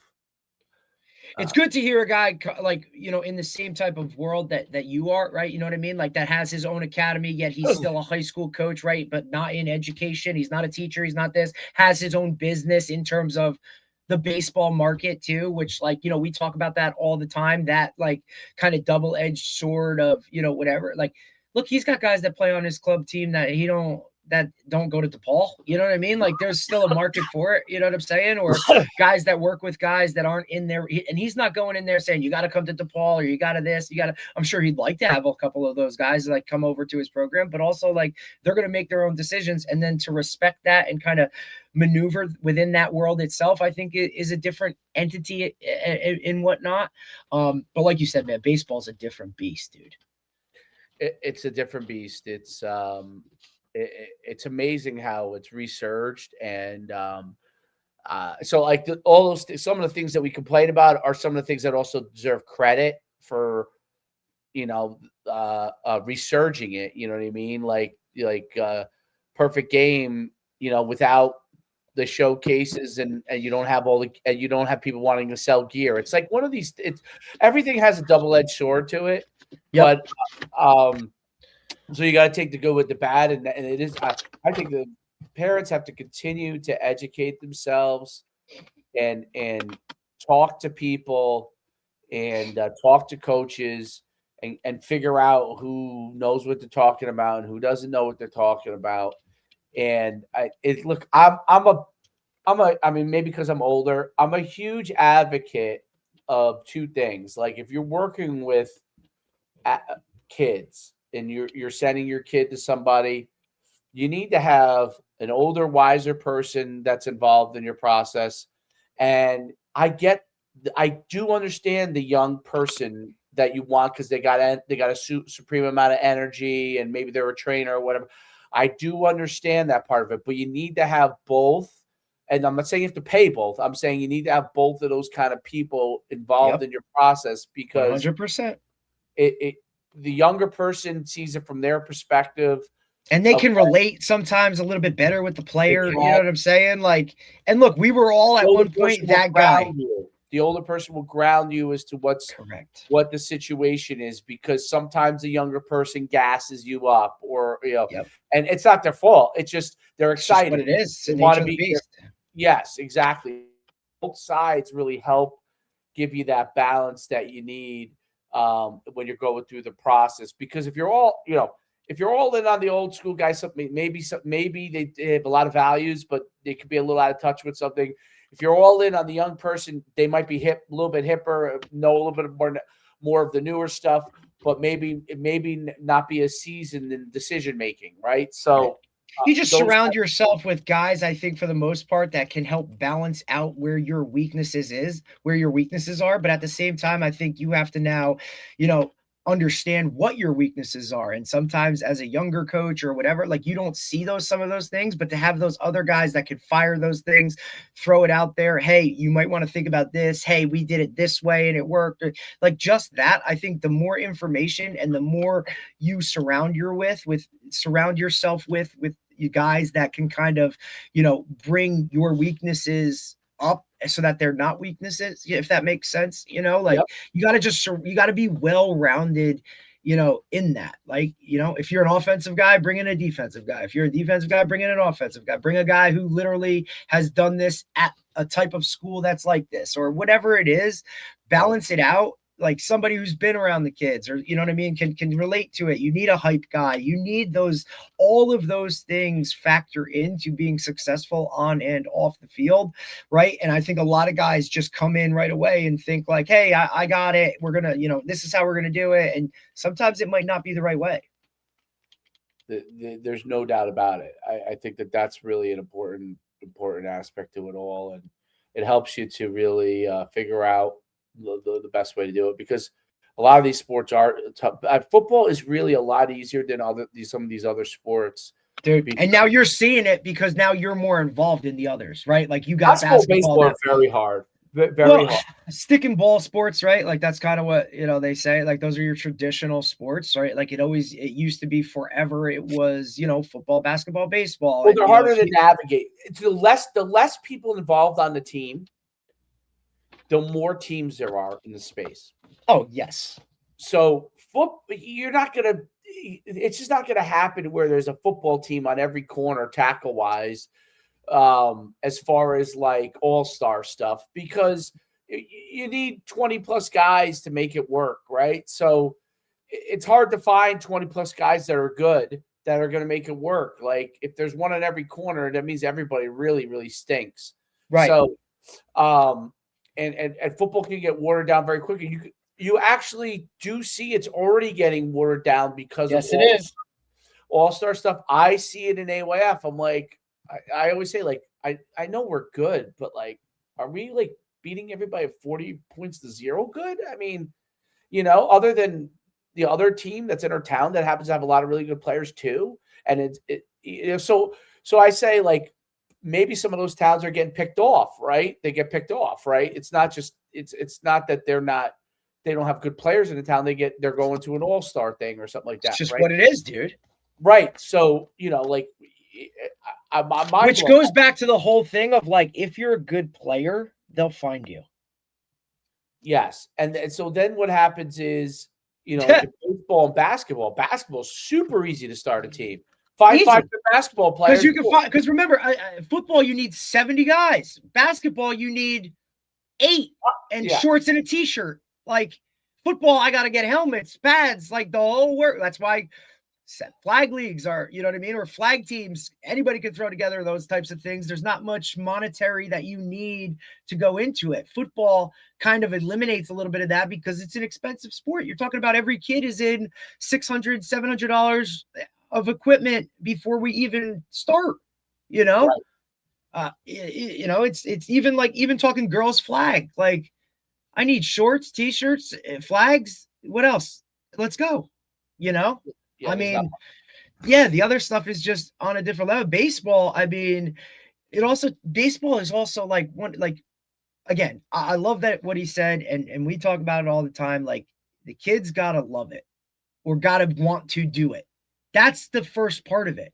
If you're trying to force something, I get at the younger ages, like, elementary school, hey, let's get into this, let's try it, let's do this. But when you start to get into that 6th grade, 7th grade, 8th grade, and especially high school, like that whole like, and this is where I think it kind of starts to go awry is, look, I'm all for freshman year of high school. Like, hey, if you've never run track, go run track, right? Try it, whatever. Cool. Like, you know what I mean? Especially like the indoor world or, some of those things, right? Or like go try it. But understand, like, even though you're trying it, there's going to be kids that have already run track formally or go try wrestling. Like there's already going to be, that's why they have tryouts at the young, you know what I mean? As freshmen and that stuff. Go try it. You want to do it? Cool.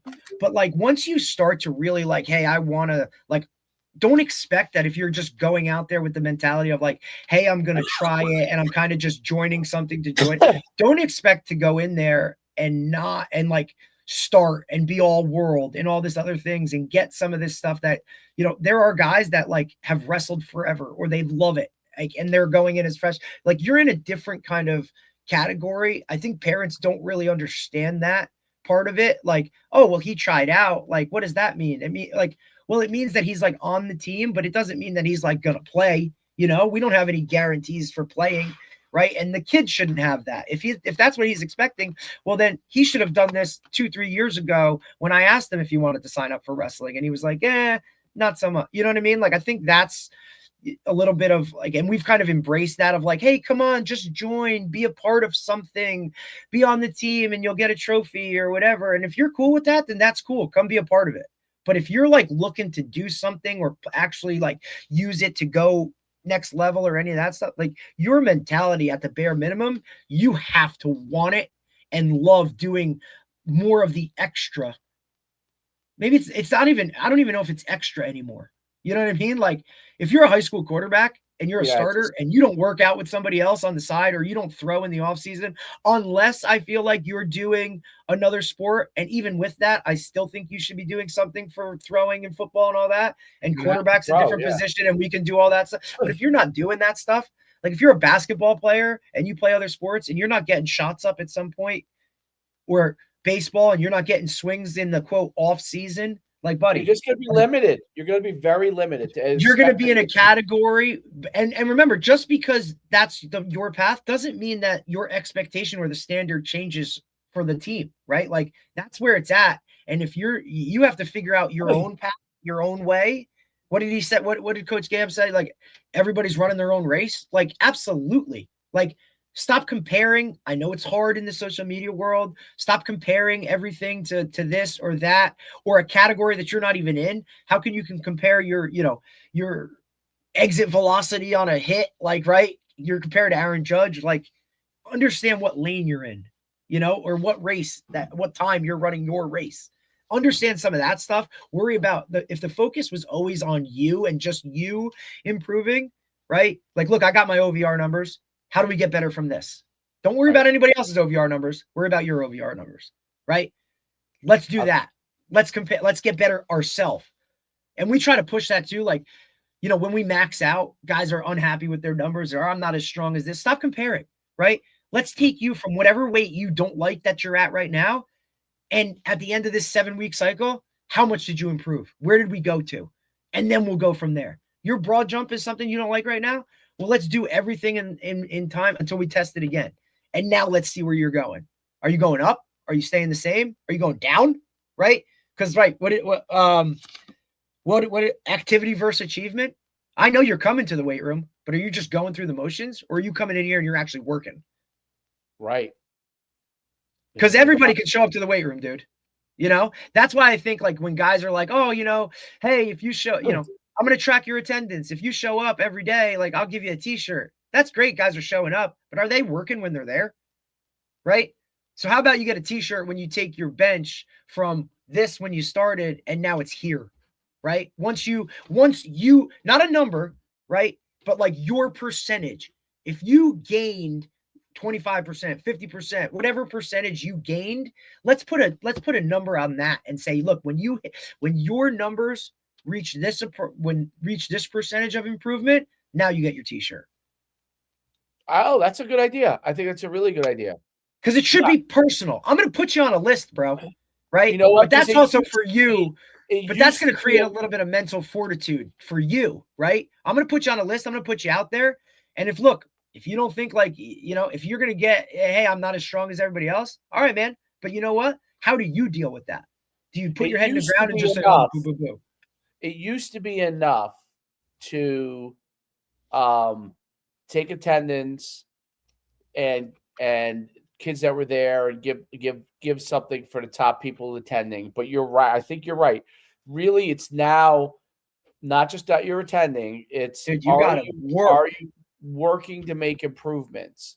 And if you're and I love the guy, Dave, right? That comes in and he's a junior. He's only played like spot duty, right? You know what I mean? And like some of his buddies are two-way starters and he's pissed about it.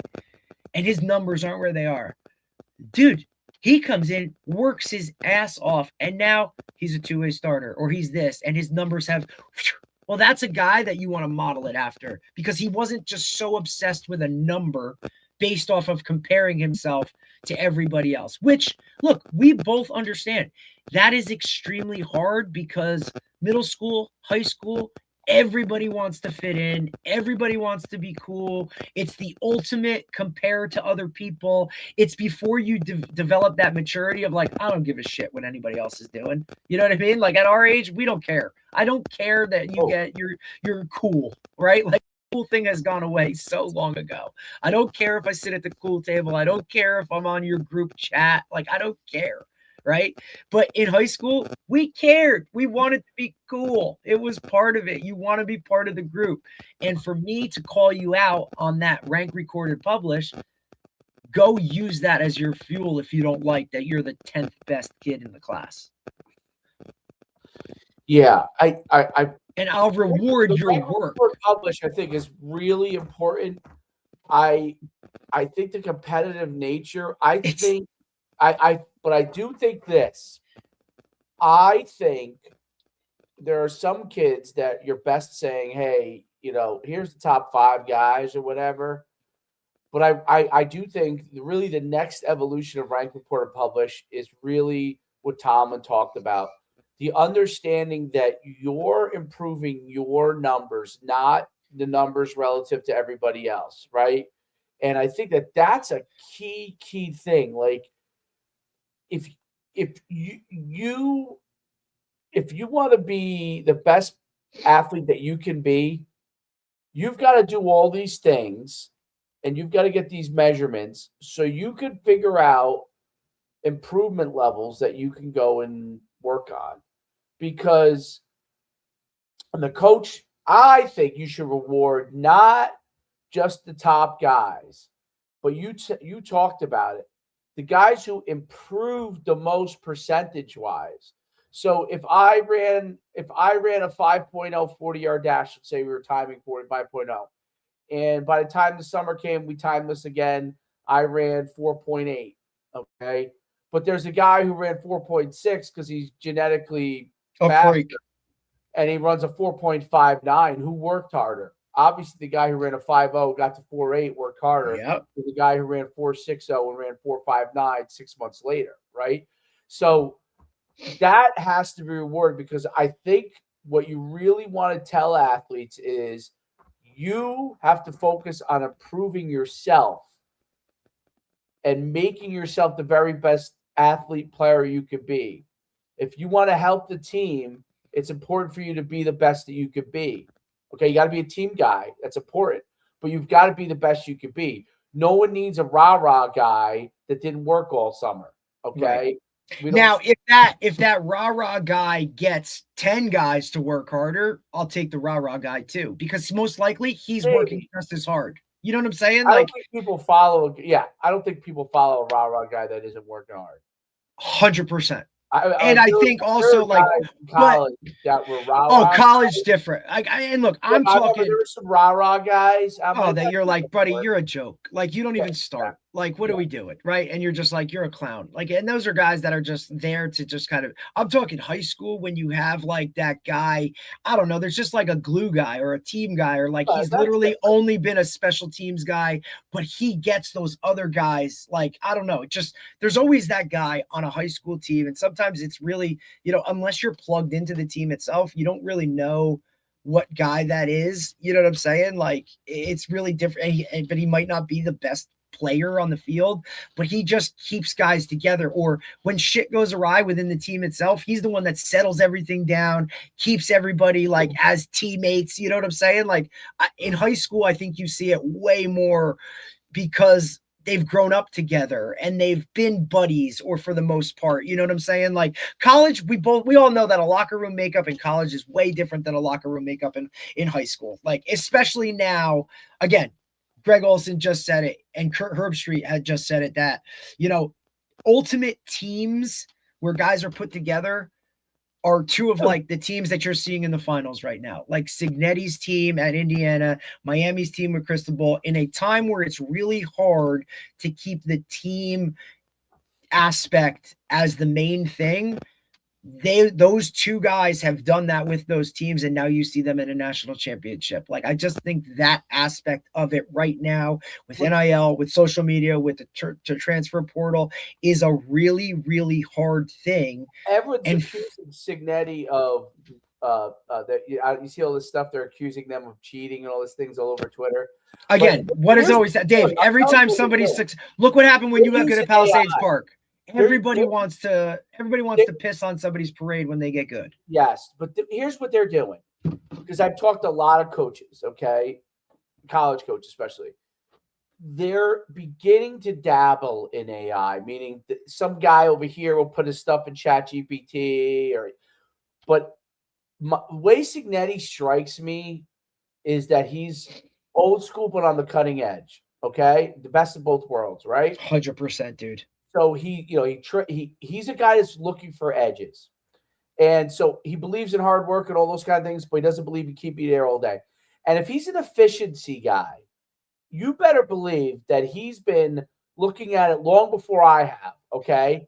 And has been running stuff through systems that give him better information, okay? And it's not, the systems that currently we have in football for college and high school. They are not good AI systems. Hell no. Because nobody knows how to do it, Dave. Well, my thing is, if you get a Signetti who strikes me as an efficiency, an innovator who's looking to get more out of the time, if I were to pull back the beast, he's not going to. Nope. And you know how college coaches are. They're not going to say it until 5 years down the line. Nope. Everybody's using it. And he'll say, "Oh, I was using that 10 years ago." Right. I wrote it. I said the reason why he knows what's going on, and only because I used it and I was shocked at how accurate it was. It's just like when I took the spreadsheet, Derek, and I had you got to label everything properly. That's the key, dude. I'm telling you, it told me what was coming.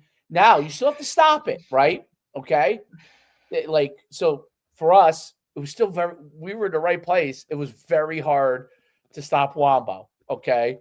Right. And because he's moving forward, he's bigger than everybody. And the running back get kind of high by it. It was very hard. And the running back they had was great.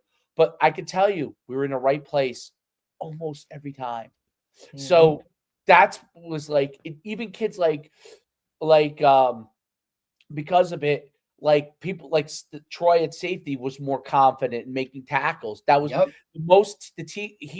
I don't think he made a lot of tackles against other teams, even though we probably killed most of them. But against River Plaza, we knew what they were going to do very well.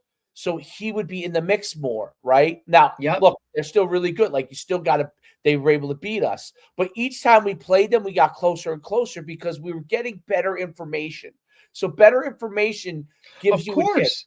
So it's just like the baseball guys that embraced analytics before analytics were a thing. Like somebody, dude, you have to be ahead of the curve. But also with that, you have to be willing to take some chances that freaking coaches right now, with the way things are and how much emphasis is on winning now, to take those chances or do something kind of off the rails or talking about embracing Tony Holler's Feed the Cats. Like, guys sometimes, like, they're not willing to do it. Hey, I got to switch this offense. Hey, I want to do this. Yeah. Like, we've always been this.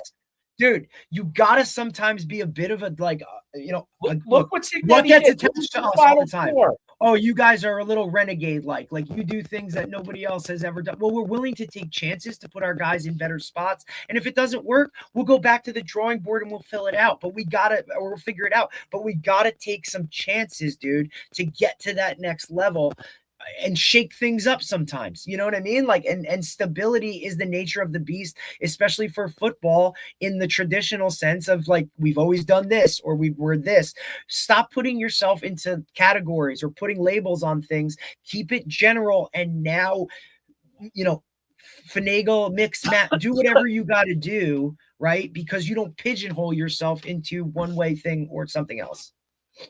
You have to be, everything always evolves, and the coaches, right? Nick Saban was ahead of the curve in his own system back in the day. 100%. Okay? Look at Dabo, who wasn't ultimately embracing what's going on right now, and where is he behind the curve? Right. He wants to stay. They were in the friggin' national championship a couple years ago, dude. Now look at it.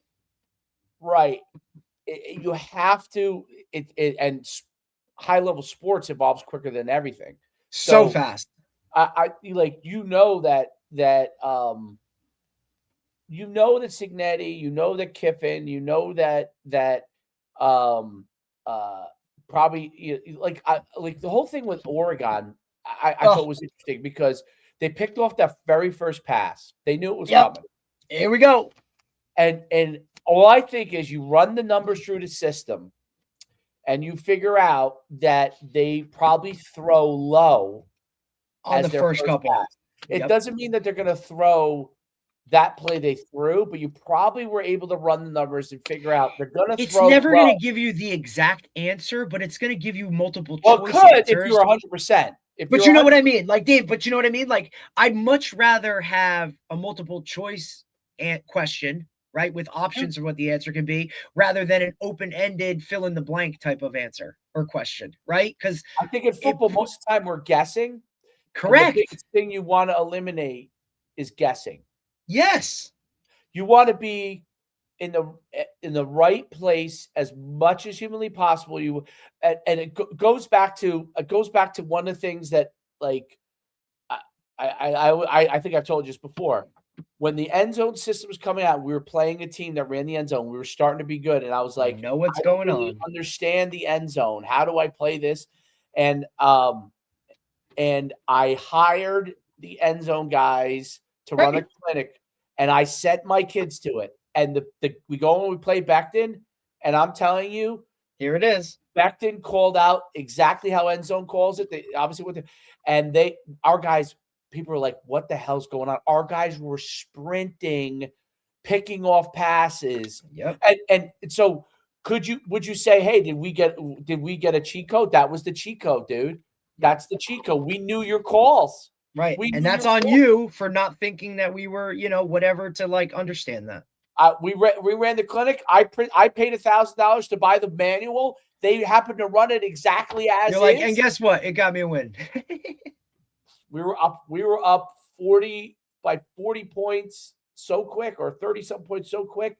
It was mind-blowing. The kids were coming off the field like, Coach, I can't believe this is actually happening. I can't believe that we know every play that's coming. And they're so smart awesome. now. Listen, you have kids that aren't that smart. We just tell them to play. Right.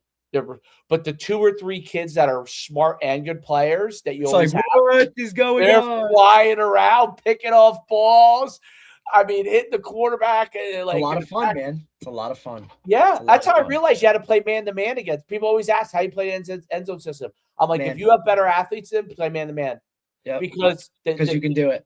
Because they're reading you. If they can't read you, they're in trouble, right? Yep. That's why end zone struggled at the pro level. Right, because guys move. Especially in college. Because guys just played man to man. Right, because they have athletes that can do it on a regular basis. You can match it up. And it's just like anything, though. I think, like, the guys that are willing to take chances and dabble and, look, everybody called friggin' they called Thomas Edison crazy for the light bulb and shit. And, like, he just stuck with it and was like, guess what? Like, I'm going to figure this out. And he did. And now, like, you know what I mean? Like, if you want to get on that level of greatness or whatever it is, then I think sometimes you got to roll the dice and do things that a lot of others aren't willing to do. And if you support, like, you have to be willing to support that. And that's really hard to take a lot of that heat from your quote unquote traditionalists or whatever, right? Because it's a lot of shit. And you know what? You got to be sometimes willing to, go through that in order to, like, here's what's going to come on the other side. Like, now we're a state championship team, or now we're whatever.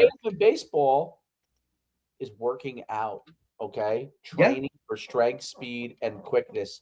That is the differentiator in baseball, because all the good baseball players are obviously going and training for baseball. 100%. When we talked to the guy from Miami, and he said the way they were training, right? And it's like, okay. And now you understand it. And then you talk to, we just talked to coach. Look, man, we take less time at practice, a couple days to go get recovery, to go get strength, to go lift. You never talked to a baseball coach who talked about the weight room. Like, this stuff is pivotal.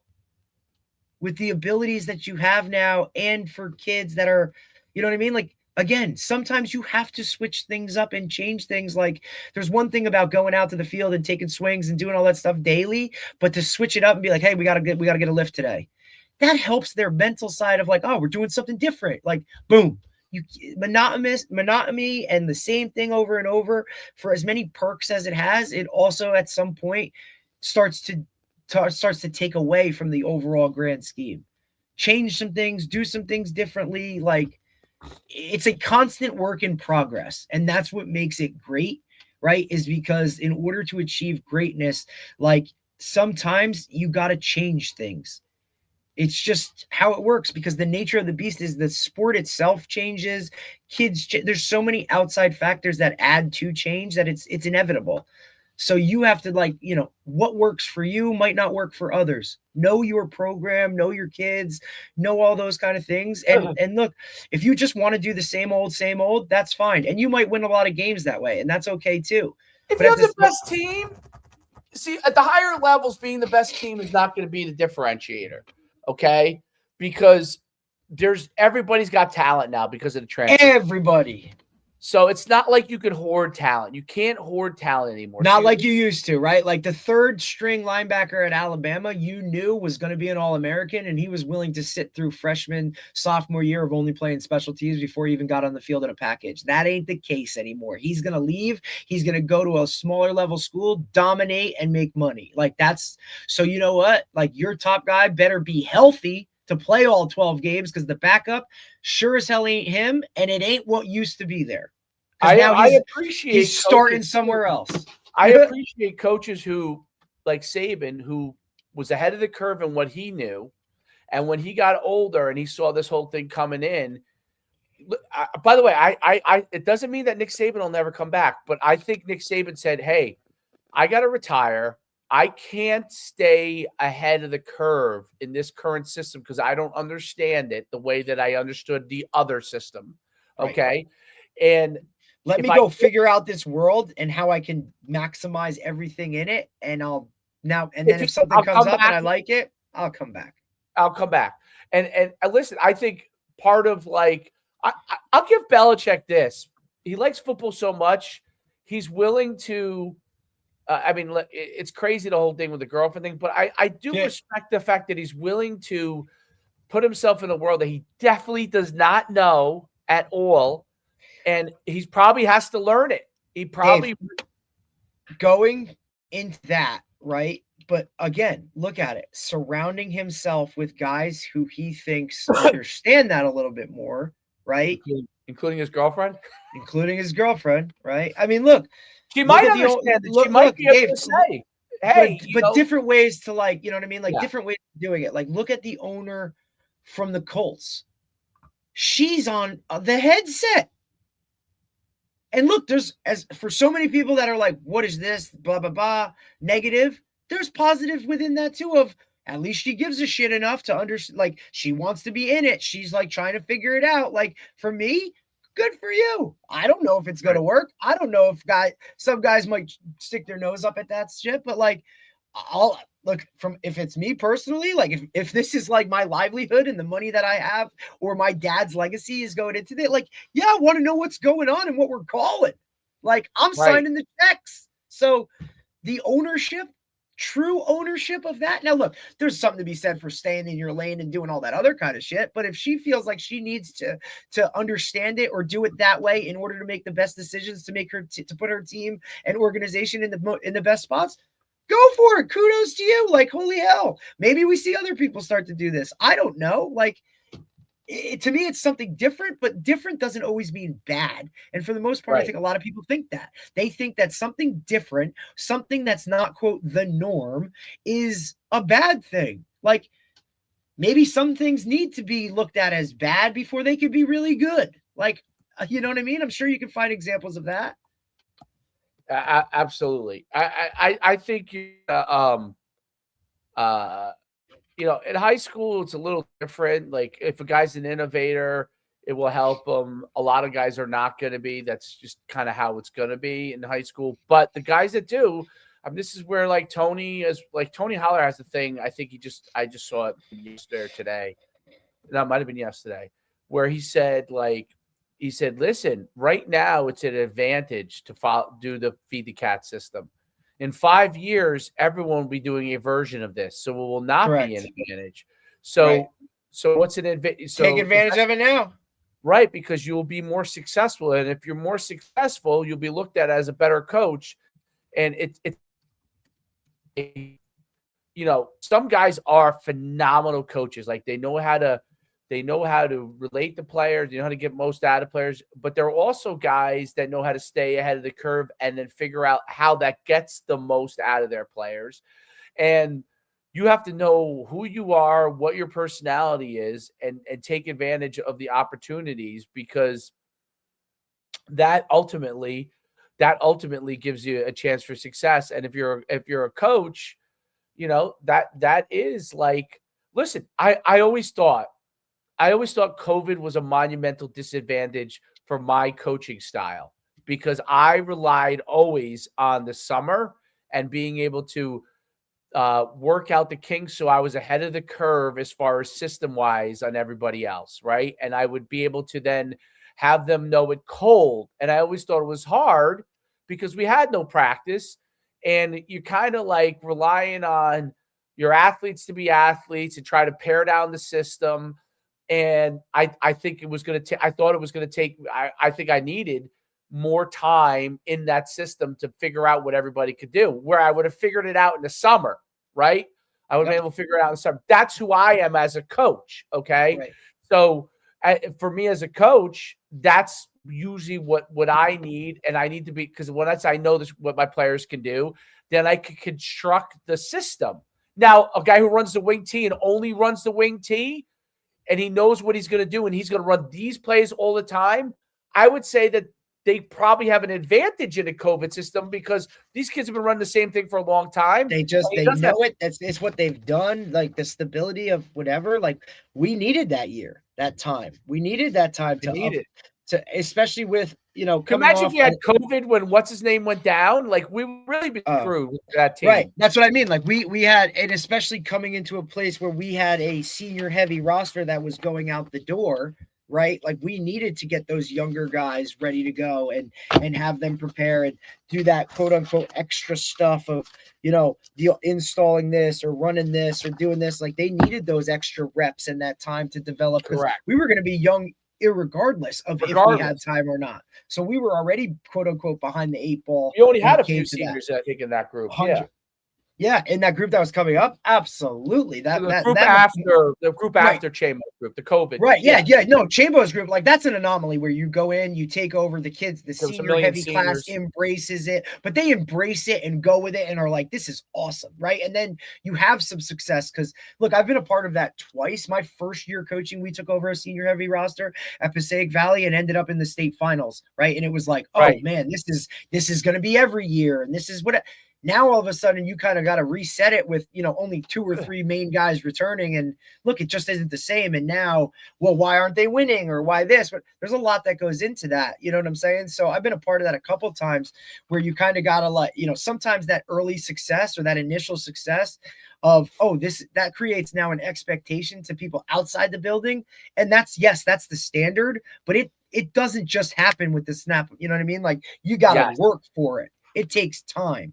So that in itself was a big, thing that we had to kind of overcome and whatever. And ultimately it was what it was. But, I think for coaches now, the stability aspect of it is great. And you need that within a program, but it is really hard. Talk about retention of players, coaches. No team is ever the same exactly. Even if you keep the same staff and a lot of the same players, like year to year is always going to be different. That's without any of the outside factors that now come in of, schedules change or, we're in this division, we're playing this people. Like that stuff is all outside of your control that you got to tweak and make your team kind of comfortable being around. And that takes time to kind of get that system into into the forefront. Did you, on a different note, did you see that Jordan Seaton, the guy who was at Colorado, he's being offered up to $3 million, more than $3 million to go places as the left tackle. Did you see the quarterback for Alabama, Simpson, Tyler? He declared for the NFL draft, but he was offered $6.5 million to go play somewhere else. I saw that.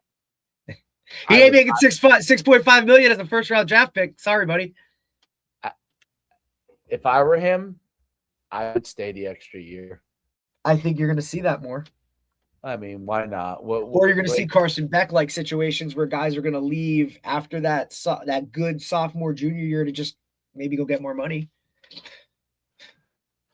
I think you have to. Like we're gonna see what comes. I also think that this system that's in place right now is going to change. So if you can go get paid right now, go do it, because it ain't going to be the same in 2-3 years, right? Like I think something's good. I don't know what, I don't know how much, but I think it's going to change. Because I just don't think this is sustainable. This is insanity right now of like who's getting paid what. Did you see the kid Jalen Matthews from Toms River North is now going to another school? Oh, he left. Wait, this is his fourth school. So originally committed to Penn State verbally, never went to Rutgers, left. Then he was at Florida State for this season. Now he's in the portal again, and he just signed with Mississippi State. Fourth school, and he's just finished his freshman year. That's wild. Good for him, I guess. I don't know. Yeah, I mean, it's one of these things. The only way you can solve it is collective bargaining. Okay. Yes. And you think like salary cap stuff? And limitations. And the issue you may have is that, so if you're the school, you're Georgia. So if you do collective bargaining, okay, the NFL, the players get, let's say, 52% of the income or whatever it is. I was just going to say, like, explain that. So collective bargaining for the most part, but collective bargaining is it's based off of how much the team takes in. Yeah. So let's say a team takes in $1. Okay. I can't remember if it's 50, maybe the players get 48 and the team gets 52. I can't remember what it was because it's going back to when I was an agent, but it's something like that. Okay. So if they're getting 48 cents and a team's getting 52 cents right now, if Georgia has $1, okay, right now they're probably keeping 90 cents and the player's probably keeping 10, maybe less. You feeling okay, bud? Just keep laying down. Oh, buddy, that's brutal. I feel for you. Oh, he's got a bad stomach bug. Oh, I'll come up in a few minutes. And listen, we both know throwing up is like the worst thing possible. Oh, it's the worst. I feel terrible today. I don't know. I think what he has, but I have a headache and everything. It's dude, you need to you know what I mean? Like this is one of those days if you need to literally just overhaul the vitamin C in the system and I did already. Lay low, bro, and you know what I mean? Like just hope for the best because it's inevitable. Like once it's in that house, oh boy, you know, oh shit. But but yeah, so that's the issue for the teams, okay? So and I don't know what the exact number is, but let's say it's 90-10. It's probably higher than that, but let's say it's 90-10. So even though they're paying out millions of dollars, they're making hundreds of millions of dollars. Right. Okay. So for the university to say, I'm going to give 50% of that to the players, or let's say they decide to give 30% to the players at the school, you're giving out 2 or 3 fold more to the players. So they may not want to do that. That honestly, they may not want to do it. They may say we have all these different expenses with the university, blah, blah, blah, blah, for us to do it. But once collective bargaining comes in, you're giving that out. So they may not be as profitable and may feel like they won't even have football if that's the case. And I'm not talking about Georgia. I'm talking about South Florida, UConn. You know what I'm saying? Yeah. But right now, let's use UConn as an example. If UConn's paying out $5-6 million to players, and they're still taking in, maybe they're not taking in a couple $100 million like the big schools, but let's say they're taking in $20 million. They're still getting the overwhelming amount of money, and they can sustain their program. But if collective bargaining comes in, they probably, a lot of these places would not be able to sustain outside of the 40 or 50 big schools. So the question would then become, do those schools want to go down a level? You know what I'm saying? They did someone posted the other day something of that nature, like, hey, here's the 10 schools that should drop to FCS in order to like better their program in the long run, right? It was like, Temple and whoever, some of these low-level power whatever teams, and I think that, like, nobody ever wants to go back, but like, better than anybody, like sometimes you got to go back to go forward, right? Like you might jump down to a JV team in order, and then 2 years later you're in the state finals. Like there's, what I mean? Like it is student enrollment. Okay. So that's the bigger issue. If you're Temple and your football program is not Division I, students do not want to go to your school as much. Like people can say whatever they want, but sports at drive these big schools, it drives enrollment. Okay, I'm not talking about Ivy League or any of those kind of places, but you bet your bottom dollar if the Ivy League was the best in football, it would drive enrollment if they wanted to. They just don't want to. They keep it exclusive. But like these big universities, like let's take South Florida. They're good this year, really good this year, but they've been bad too. South Florida, definitely people will enroll there because it's not like it's this phenomenal academic institution. They have sports. They have something to go to. So people will want to go. They're friends. They hang out. They drink beers. They get some doing a Saturday. That's a big part of college for the average student. And that becomes a problem if they drop down a level because your enrollment, the people that want to go to your school versus somewhere else becomes an issue. They'll go to Florida instead of going to South Florida, right? But now maybe more kids go to South Florida because they do have a good football program. And you know what? I really wanted to go there, but, if they didn't have a football program, I would just go to Florida. And maybe I don't get into Florida now. So maybe where do I go? So it's this whole kind of like weird conundrum for these group of 5 schools. Enrollment is an issue for some of them. And a Division I program gives them better opportunities for enrollment. That's my long and short of it from that standpoint, even though theoretically it's probably the right move for some of them to drop a level, but people won't enroll in their school. And that's the hard part. That's what makes college tricky. So like everybody has these solutions. What makes it really tricky is the legal aspect and who gives up their money, who's willing to give up the money, and who's going to enroll in their school. Because an NFL team is in a city, or a major league team is in a city. They have a stadium. People are coming to them because they are professional athletes. They are the best. So you're going to go watch. If the best is good, especially if they're a good team, they will watch, you're going to go watch those teams, right? But in college, it's a different draw. It's a different draw for these state universities, and athletics happens to be a big part of it. The professors can say whatever they want, but that's not how it is, right? Like even Rutgers, right? They probably use Rutgers as an example in those things.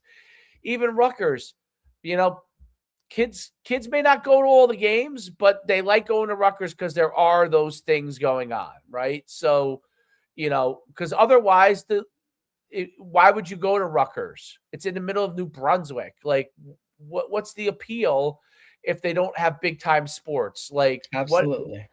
And listen, the kids who are super smart kids, I don't know, a kid who wants to be a pharmacist is going there for pharmacy. You know what? He chooses Rutgers for pharmacy, which is a great pharmacy school, over another school that is just pharmacy focused because they have sports. So there's a school in Philadelphia that's like a pharmacy school. I can't think of the name. It doesn't have sports or anything.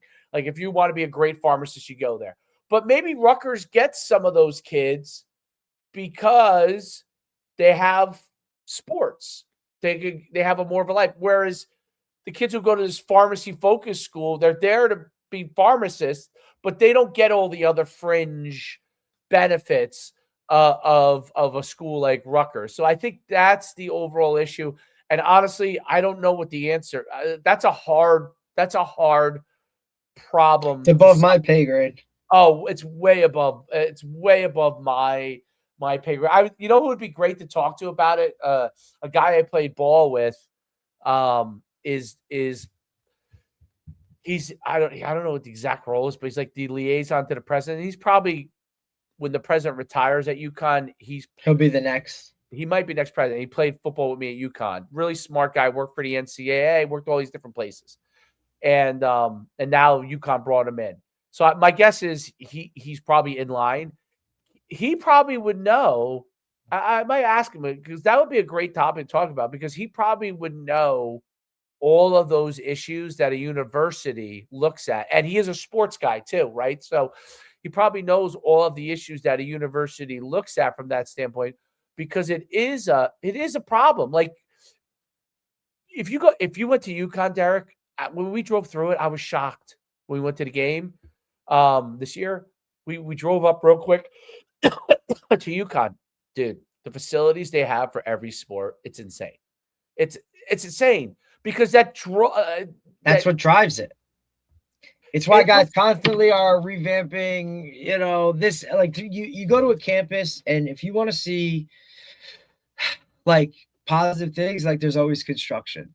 There's always a new building going up, or something's being redone, or something, you know what I mean? For as much as it's like stay the same tradition, that, like, if you're not improving those things, I watched Montclair State do it, right? Like, right. My alma mater, if I went back, and this was within 2-3 years of graduating, of like, even while I was there, you saw things changing from being a commuter school to an on-campus school, of building more dorms and revamping the student athletic center where kids can go work out and do it, putting a diner on campus, or whatever it was, dude.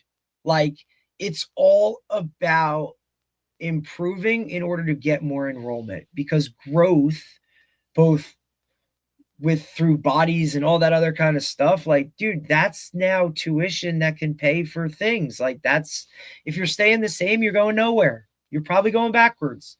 So athletics is a big part of Montclair State. Athletic drives that, man. Like, it was why it was such a big deal when they tried to kill lacrosse, boys and girls. Like, there was a freaking like uproar of, what are we doing? Like, that's not the way to do it. Like, let's figure it out. So they figured it out. You know what I'm saying? Like, you see a lot of teams that cut football, like D3 programs that cut football back during COVID because it's expensive and whatever. And they figured out real quick, like, wow, like, we need to do something else or bring it back. And you see them bringing it back, because why? It drives enrollment. Sports drive enrollment.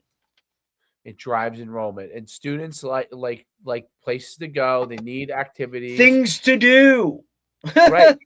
Yeah, they definitely do, and more than ever, because they are more recluse like kids today. Correct. So they've been raised on an iPad, on a phone, through social media. Like, they're COVID kids who missed out on a year of social activity within a school because they had to be indoors. Like, they had to be locked away. Like, like, there's a whole, we can go through this for days and talk about it, of how that aspect is now driving what it is. Like, they need to go be social. No doubt. All right, sports. I'll let you go. Stay healthy. I feel like I need a nap already. I don't. Go take one. Tomorrow we're back. We got Kobe Rosen, 10 a.m. Really good coach. Talked to him a couple times. Just some of the stuff I think that he does within his, more of a, I want to say he's more of a strength guy. Coaches O-line as well in Texas. High school guy. Longview, Texas, Spring Hill High School. Okay. He's the co-OC, O-line, strength and conditioning guy. Just another dude to talk to from, Texas high school football, man, and how they do things. So I'm excited to talk to him tomorrow morning. Phenomenal. All right, buddy. We'll see you tomorrow. Stay healthy. Sure. I'll try. Dodge the bullet, buddy. Dodge the bullet. I don't think that's going to happen, but. Oh, man. All right, buddy. All right. Later.